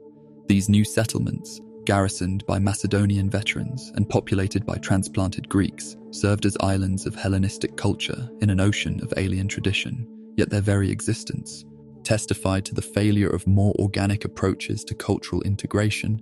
The colonization program revealed both the scope of Alexander's imperial vision and the limitations that practical reality imposed upon even the most ambitious schemes of cultural transformation. The settlers who established these remote outposts carried with them not merely Greek customs and institutions, but the psychological burden of maintaining civilization in landscapes that seemed fundamentally hostile to their traditional way of life. Yet perhaps the most profound consequence of the Central Asian campaigns lay not in their immediate strategic results, but in their demonstration of the psychological costs that unlimited power exacted from even the most extraordinary individuals. The young hero, who had crossed the Hellespont with dreams of matching Achilles' glory, had become something monstrous, capable of ordering mass executions with the same detachment that he had once reserved for tactical planning. The transformation that occurred in these remote mountains and valleys marked the point at which Alexander's enterprise ceased to be heroic adventure and became instead a cautionary tale about the corrupting influence of absolute authority. The wheel of fire that consumed everything it touched had begun to turn, carrying within its revolutions the seeds of ultimate destruction that would manifest themselves in the jungles of India and the palaces of Babylon.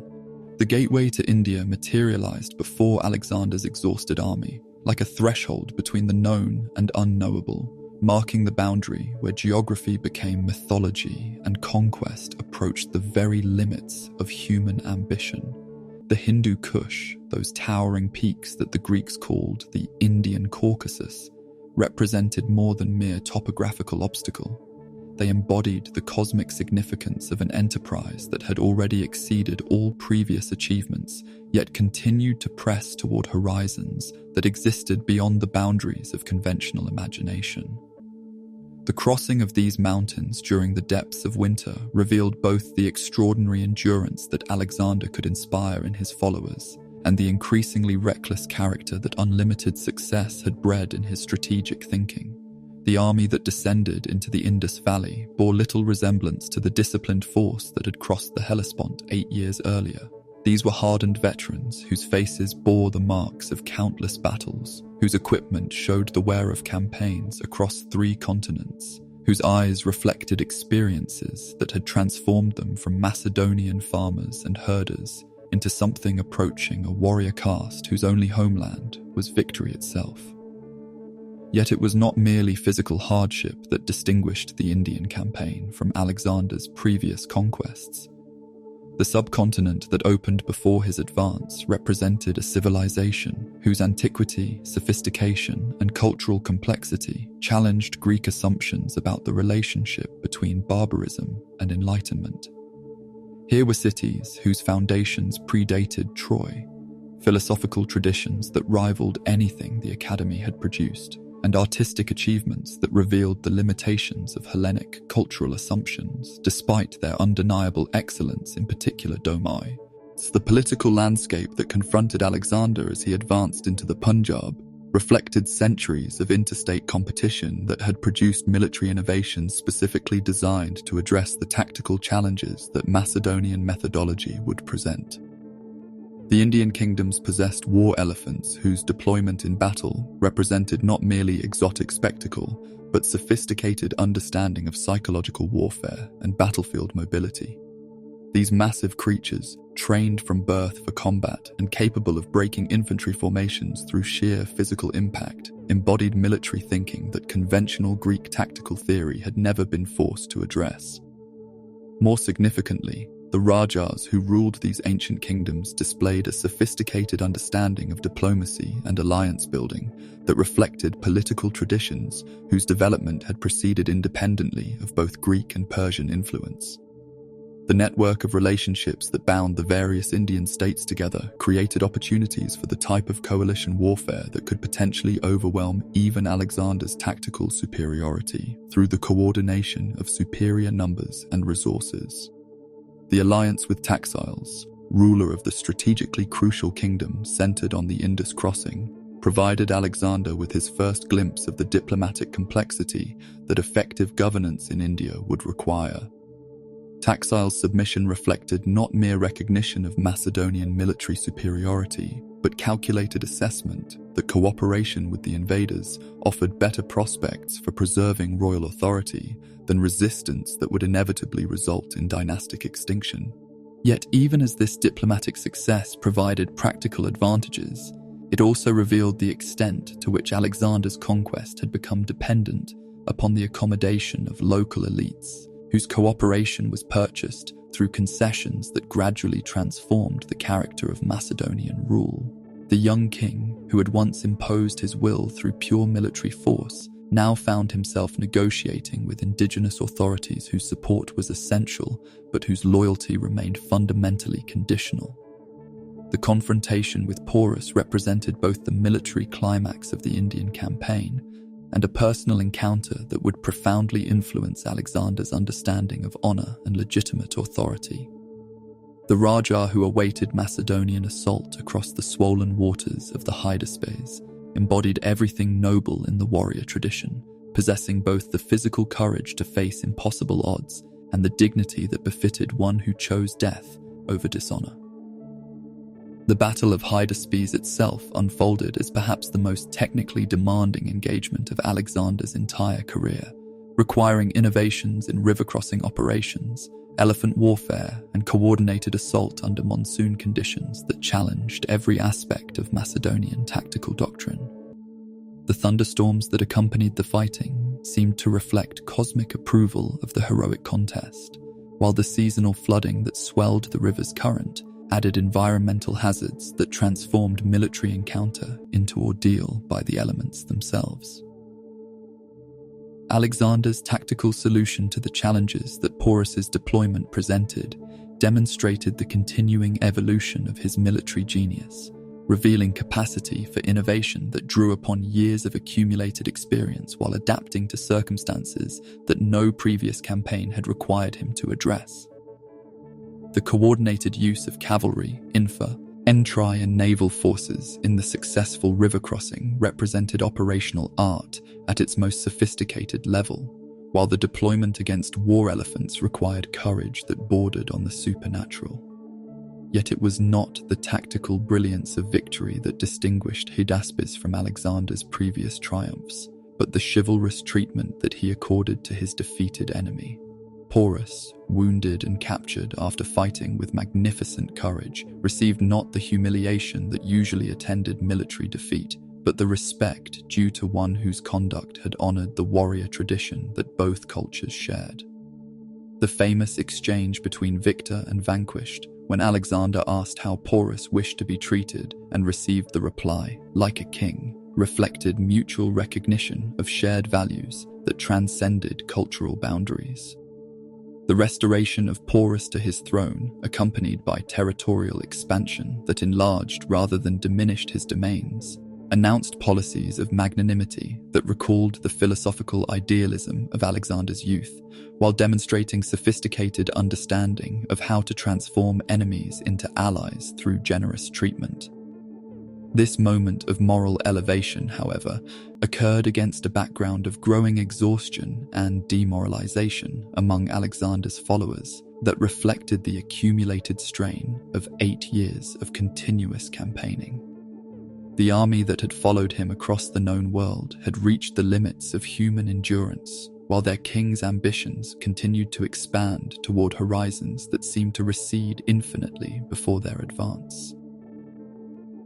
The wound that Alexander suffered during the assault on the Malian stronghold provided visceral reminder of the mortality that shadowed even divinely favored heroes. The arrow that penetrated his lung brought him closer to death than any previous injury, while the rage that his apparent demise provoked among his soldiers demonstrated the extent to which the entire enterprise had become dependent upon his personal leadership and supernatural charisma. The recovery from this near-fatal injury marked a turning point in both Alexander's physical condition and his psychological relationship to his own mortality. The young man who had begun his conquests with the confidence of one destined for immortal glory now bore within his body tangible evidence that even gods could bleed, that divine favor might not extend to indefinite preservation of mortal life. The mutiny at the Hyphasis, when his army finally refused to advance further eastward, represented the ultimate collision between unlimited ambition and finite human capacity. The soldiers who had followed Alexander across 3 continents drew the line at a river whose far shore promised only additional campaigns in territories whose conquest would serve no purpose that rational calculation could justify. The psychological impact of this refusal upon Alexander proved more devastating than any military defeat he had suffered. The God King, who had commanded absolute obedience from forces that had never known failure, now confronted the reality that even divine authority possessed limits that mortal followers would not transgress. The tears that he shed in his tent reflected not mere frustration, but genuine bewilderment that destiny itself could be thwarted by subordinates whose vision lacked the cosmic scope that his divine nature revealed. The decision to turn back from the Hyphasis marked the beginning of Alexander's decline, the moment when the trajectory of infinite expansion finally encountered barriers that not even supernatural will could overcome. The man who returned from the edge of the world bore within his consciousness the terrible knowledge that limits existed even for those whom the gods had chosen for greatness, that mortality imposed restrictions that no amount of divine favor could permanently transcend. The decision to return through the Gedrosian desert reflected the convergence of practical necessity and psychological compulsion that characterized Alexander's response to the constraints that mortality had imposed upon his cosmic ambitions. The route that led westward from the Indus Delta through landscapes that challenged the very possibility of human survival represented more than mere geographical choice.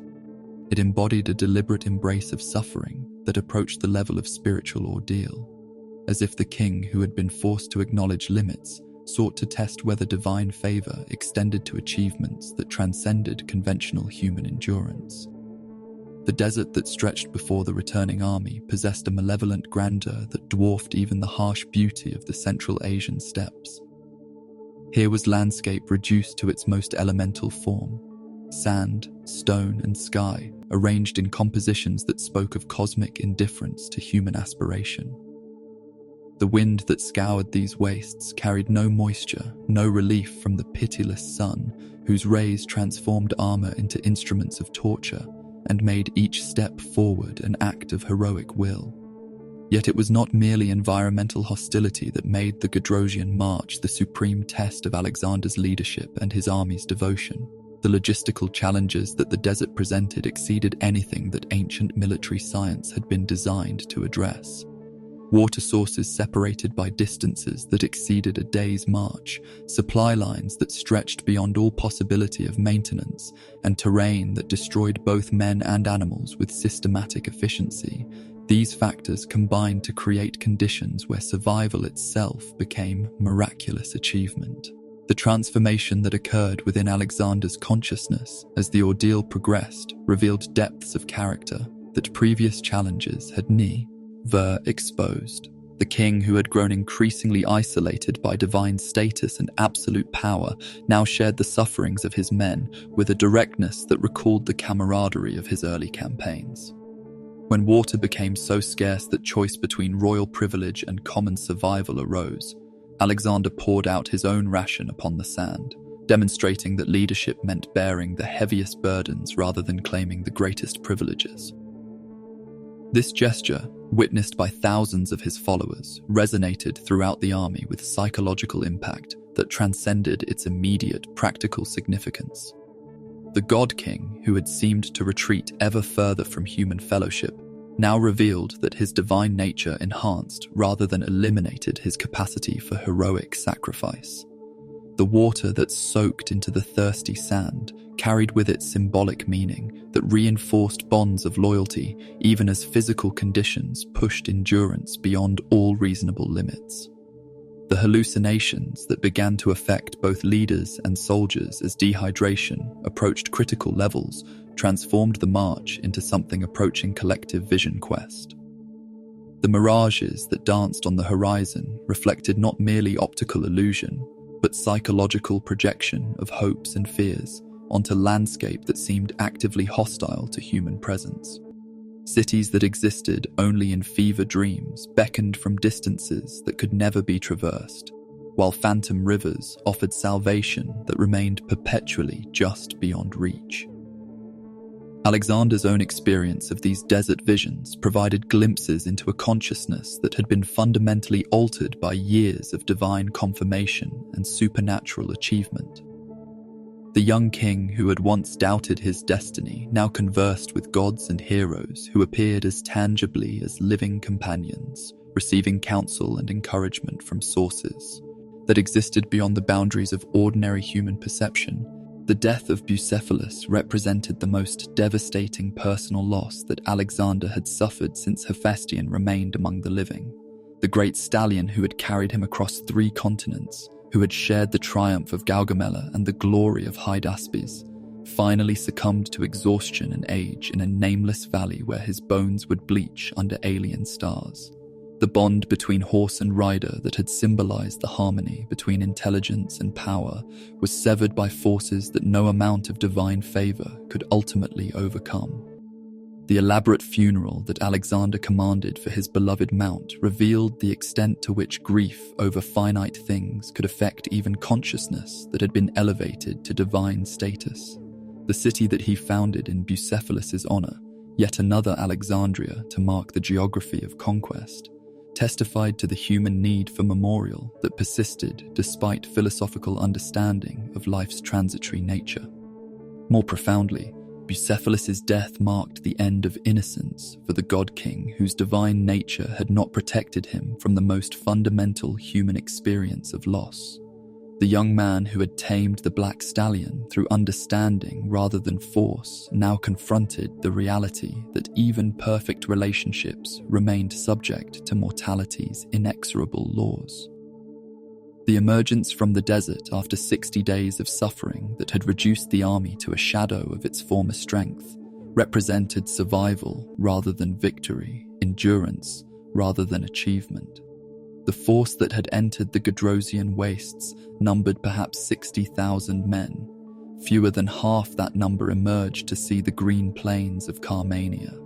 The casualties exceeded those of any battle Alexander had fought. Yet these losses had been purchased not by military glory, but by simple perseverance in the face of cosmic indifference. The P.S. Psychological impact of the ordeal upon the survivors proved as significant as its physical consequences. The soldiers who had crossed the Gedrosian desert possessed a shared experience of suffering that transcended normal bonds of military service, creating relationships tempered by mutual dependence under extreme conditions.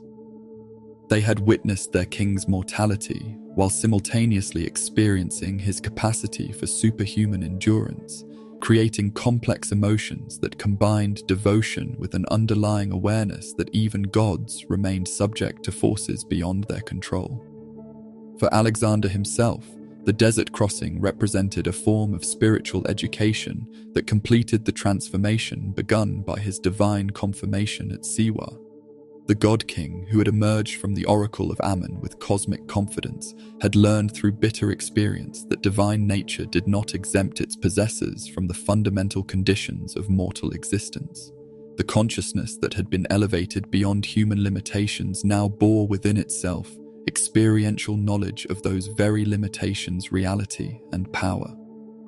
The survivors who finally reached civilization carried within their memories images of suffering that would haunt their dreams for the remainder of their lives. Yet they also possessed knowledge of their own capacity for heroic endurance that elevated their understanding of what human nature could achieve when tested by ultimate extremity. The river of death that they had crossed was not the literal boundary between life and non-existence, but the metaphorical threshold that separated ordinary experience from the tragic wisdom that came only through confrontation with mortality's absolute power.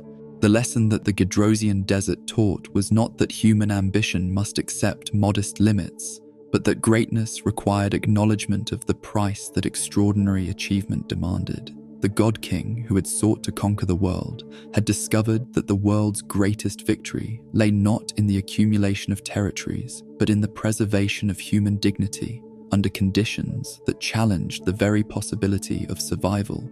The Babylon that welcomed Alexander's return from the eastern campaigns bore little resemblance to the golden city that had dazzled his imagination following the triumph at Gaugamela. 7 years of imperial administration had transformed both the metropolis and its royal occupant in ways that reflected the corrupting influence of absolute power and the psychological toll that governing diverse populations across impossible distances had exacted from even superhuman intelligence and divine sanction. The palace complex that Alexander now inhabited embodied the accumulated luxury of centuries, its chambers filled with treasures whose magnificence surpassed anything that Greek imagination had conceived possible. Yet this material splendor served less as enjoyment than as stage setting for the elaborate ceremonial protocols that separated the God King from direct human contact, creating barriers of etiquette and reverence that made simple fellowship impossible while transforming every conversation into formal audience, requiring careful preparation and ritualized approach. The mass weddings at Susa that had preceded Alexander's return to Babylon represented his most systematic attempt to create lasting synthesis between Macedonian and Persian cultures through the biological fusion that intermarriage would supposedly achieve. The ceremony that united 91 of his officers with Persian noblewomen of appropriate rank was conceived as more than diplomatic gesture. It embodied a vision of imperial unity that would transcend the ethnic divisions that had complicated administration throughout the eastern territories. Yet the practical results of this cultural experiment revealed the limitations that good intentions encountered when confronted with deeply rooted prejudices and conflicting traditions. The Macedonian officers who participated in these arranged marriages did so for Thebes, from duty rather than inclination, while their Persian brides found themselves caught between cultures that remained fundamentally incompatible, despite official policies that proclaimed their synthesis. The resistance that Alexander encountered from his own companions regarding these assimilationist policies reflected deeper tensions about the direction that his reign had taken since the divine confirmation at Siwa. Veterans who had followed him across 3 continents in the expectation of achieving wealth and glory found themselves increasingly excluded from the intimate consultations that had once characterized his leadership, while Persian nobles gained access to influence that traditional Macedonian hierarchy suggested they had not earned through military service. The deification ceremony that Alexander commanded throughout the Greek cities represented the logical culmination of a process that had begun with the oracle of Ammon's pronouncement. Yet its implementation revealed the extent to which divine pretensions had isolated him from realistic assessment of human limitations.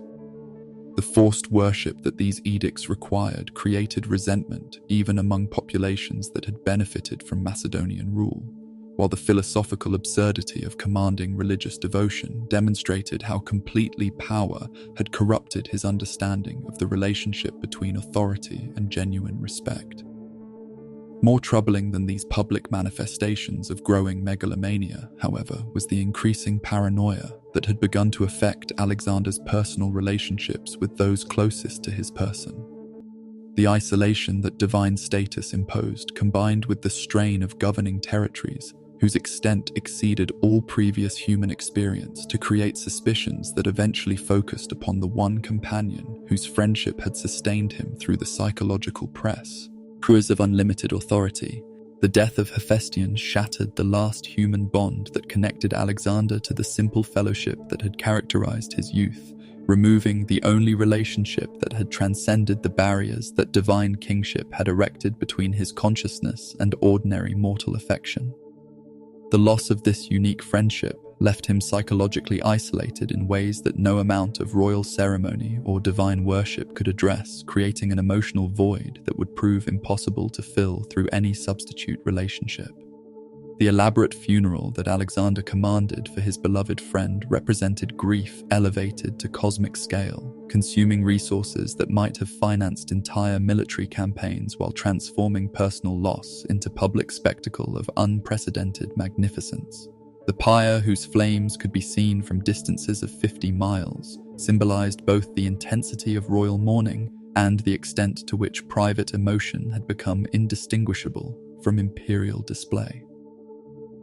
Yet beyond its immediate emotional significance, Hephaestion's death marked the beginning of Alexander's final psychological deterioration, the moment when the divine isolation that had gradually separated him from human fellowship achieved complete dominance over his consciousness. The God King, who had once commanded through inspiration and personal charisma, now ruled through fear and divine pretension, creating relationships based upon awe and submission rather than loyalty and mutual respect.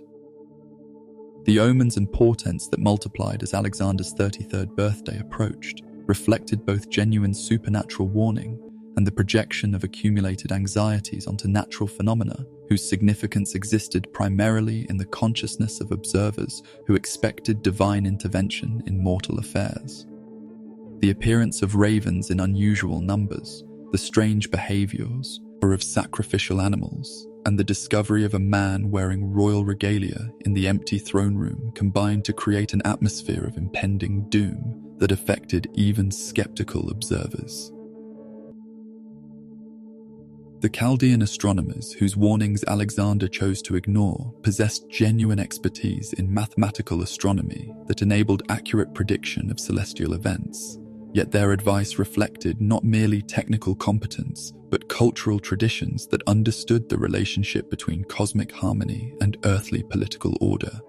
Their counsel to avoid Babylon during the period when malevolent planetary influences would reach maximum intensity represented wisdom that transcended mere superstition, embodying understanding of psychological and physiological cycles that modern science has only begun to appreciate.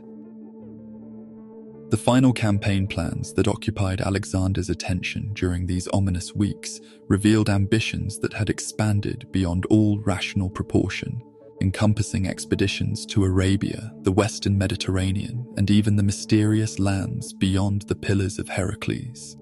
These grandiose schemes reflected not realistic strategic planning, but the desperate attempt of a consciousness that had been elevated beyond human limitations to find challenges worthy of its supposedly divine nature.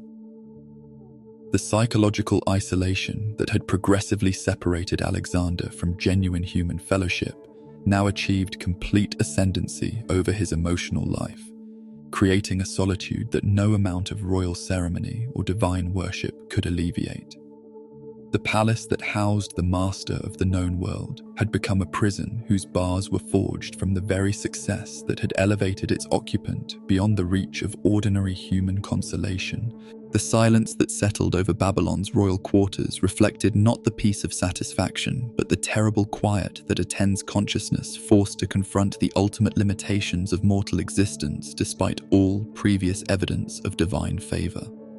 The God King who had conquered the world now faced the only enemy that no amount of military genius or supernatural sanction could ultimately defeat: the fundamental conditions of human existence that claimed even those whom the gods had chosen for greatness.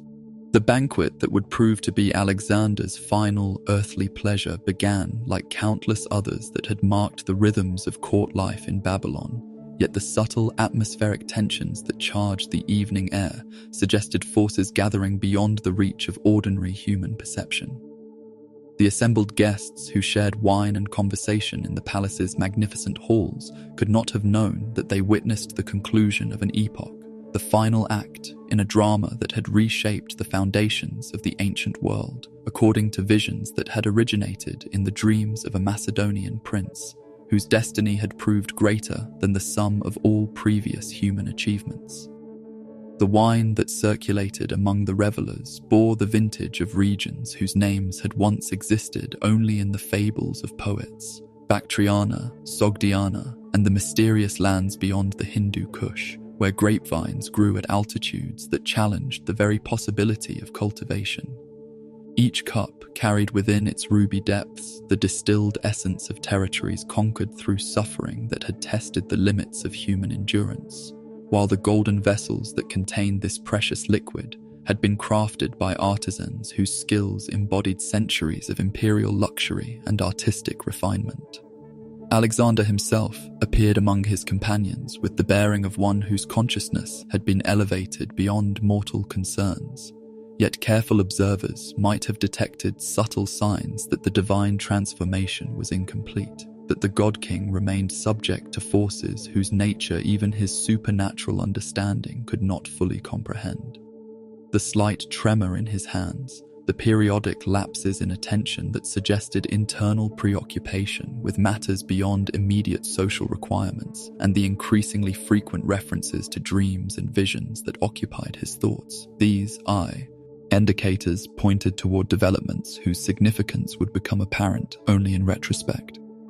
The conversation that evening ranged across topics whose scope reflected the cosmopolitan character of Alexander's court, where Macedonian veterans shared stories with Persian nobles, where Greek philosophers debated with Indian sages, and where the accumulated wisdom of 3 continents converged in exchanges that would have been impossible under any previous political arrangement. Yet even this intellectual brilliance could not disguise the underlying tensions that imperial administration had created among populations whose cultural traditions remained fundamentally incompatible despite official policies that proclaimed their synthesis. The fatal wine cup, when it was offered to Alexander during the evening's climax, contained nothing that differed visibly from the libations that had sustained countless previous celebrations. Whether its contents harbored poison deliberately introduced by human conspiracy, or whether divine agencies had transformed ordinary vintage into instrument of cosmic justice, or whether the accumulated strain of governing impossible territories had finally overwhelmed even supernatural constitution, these questions would torment historical speculation for millennia without achieving definitive resolution. The collapse that followed Alexander's final draft marked the beginning of an ordeal that would extend across 10 days of suffering that tested every assumption about the relationship between divine nature and mortal vulnerability. The young king, whose wounds at Granicus, Issus, and the Malian citadel had healed with miraculous swiftness, now found himself confronting illness that seemed to draw its power from sources beyond conventional medical understanding. The physicians who attended Alexander's bedside represented the accumulated medical knowledge of the ancient world, their ranks including specialists in Egyptian temple healing, Persian court medicine, and the rational therapeutics that Greek natural philosophy had developed. Yet their combined expertise proved powerless against symptoms that appeared to transcend ordinary pathological categories, suggesting either supernatural intervention or disease processes that existing medical theory could not adequately comprehend. The vigil that Alexander's companions maintained throughout his declining days revealed the extent to which the entire imperial enterprise had become dependent upon his personal leadership and charismatic authority. The Macedonian veterans who had followed him across 3 continents gathered in the palace courtyards, their weathered faces bearing expressions of bewilderment that reflected their inability to conceive of political order that did not center upon his extraordinary personality. The Persian nobles, whose cooperation had been essential for effective governance in the Eastern territories, displayed their own forms of anxiety as reports of the king's condition spread throughout the administrative hierarchy.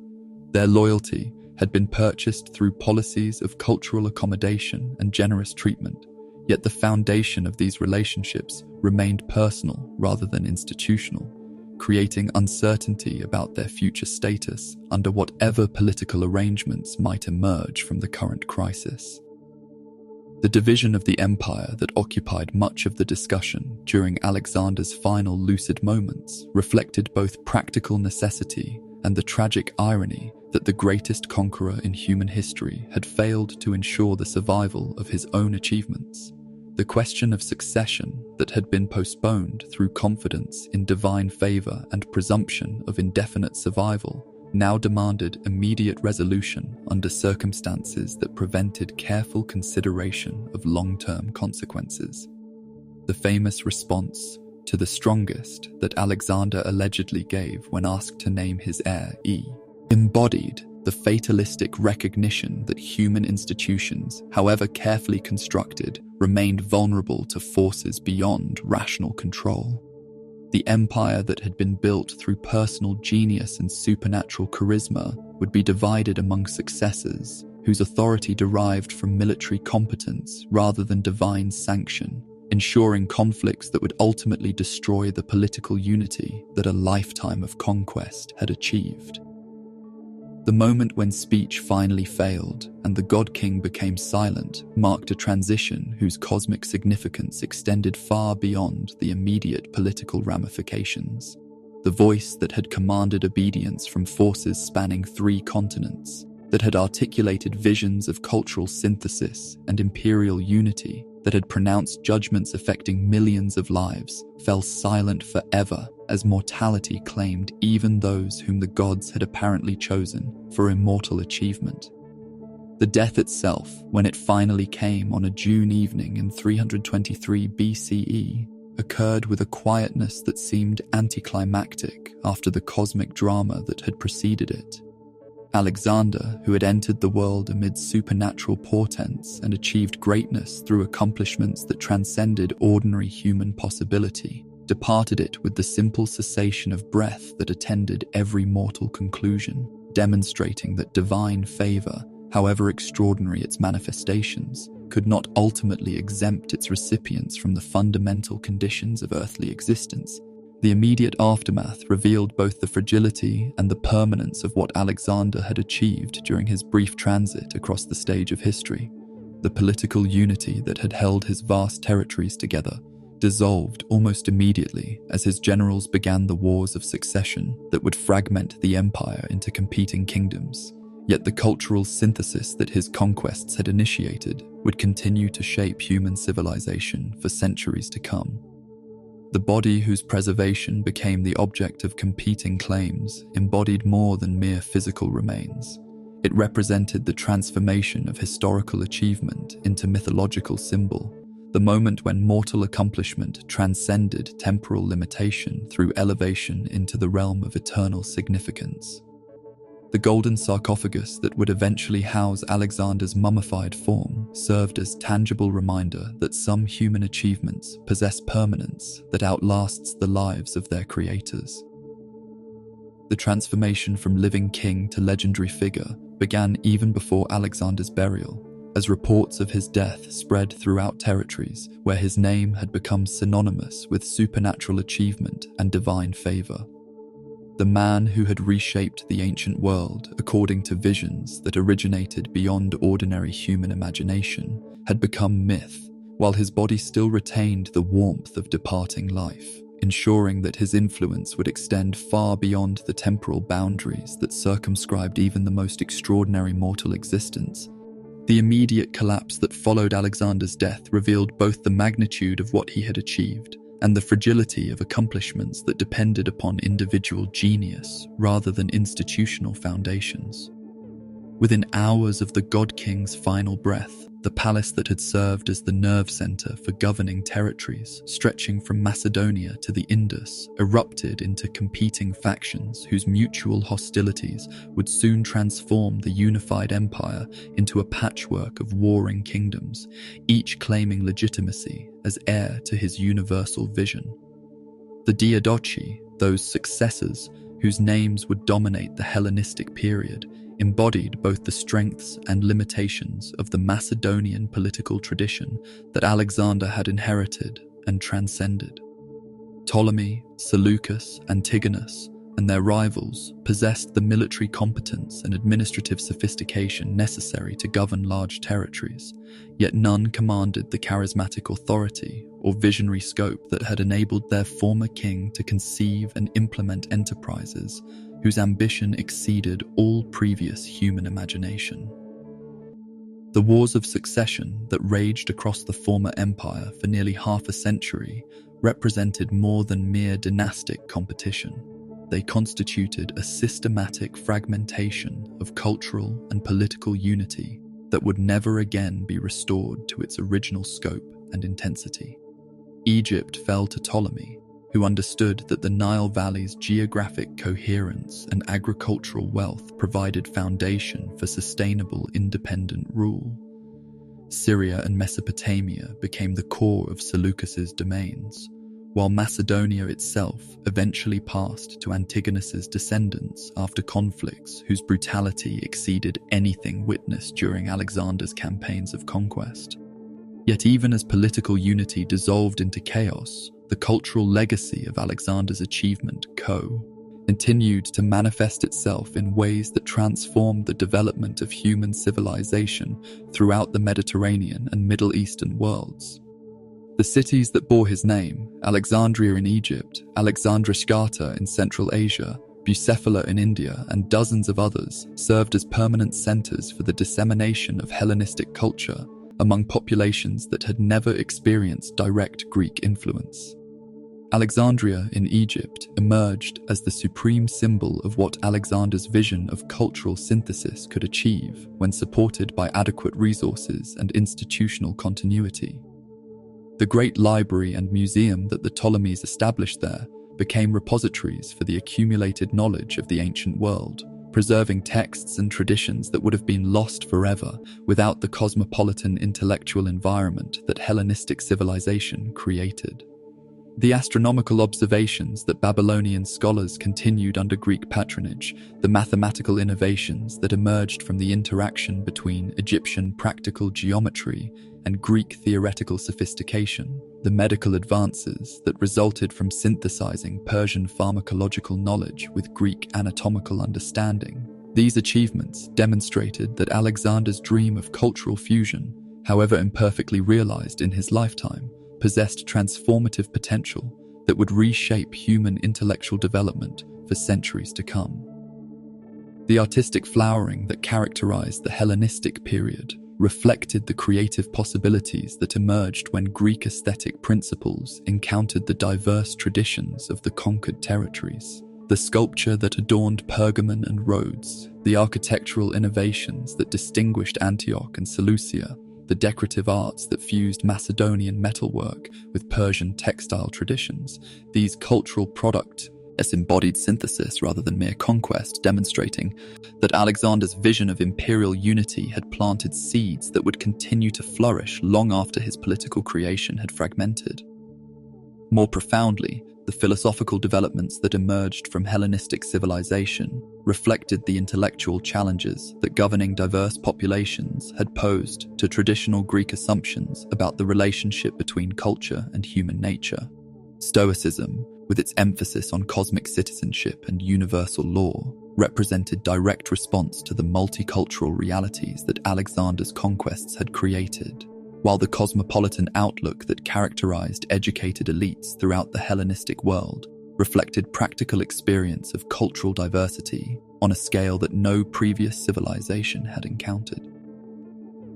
The mystery religions that flourished throughout the Hellenistic kingdoms embodied spiritual synthesis that transcended the political fragmentation of Alexander's empire, offering salvation and meaning to populations whose traditional religious frameworks had been disrupted by conquest and cultural change. The cult of Isis that spread from Egypt throughout the Mediterranean, the worship of Mithras that attracted soldiers and administrators, and the various forms of solar monotheism that emerged from the fusion of Greek, Persian, and Semitic traditions. All these represented attempts to address spiritual needs that conventional civic religion could no longer satisfy. The Roman response to Hellenistic civilization revealed both the enduring appeal of Alexander's example and the limitations that practical politics imposed upon visionary leadership.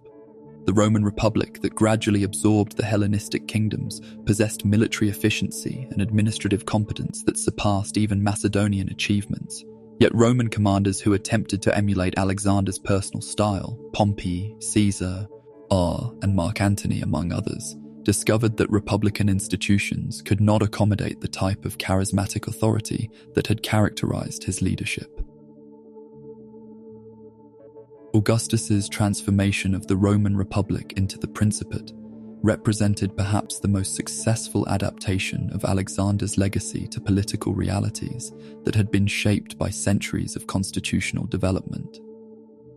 The first Roman emperor understood that sustainable rule required institutional foundations that could survive the death of individual leaders, yet his cultivation of divine status and imperial ceremonial drew directly upon precedents that Alexander had established during his transformation from Macedonian king to cosmic ruler. The medieval fascination with Alexander reflected the enduring appeal of his example for societies that faced challenges similar to those that had confronted the ancient world.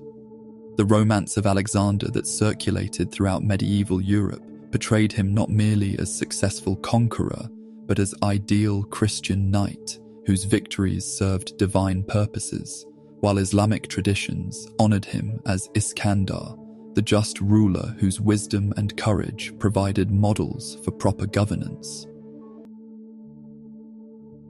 The Renaissance rediscovery of authentic classical sources revealed the historical Alexander behind the legendary accretions that centuries of mythological development had created. Yet this scholarly recovery paradoxically enhanced rather than diminished his reputation for extraordinary achievement.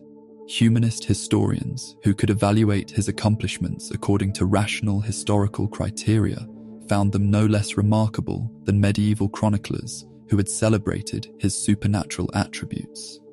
The modern world's continued fascination with Alexander reflects enduring questions about the relationship between individual greatness and historical development that his career illuminated with unprecedented clarity.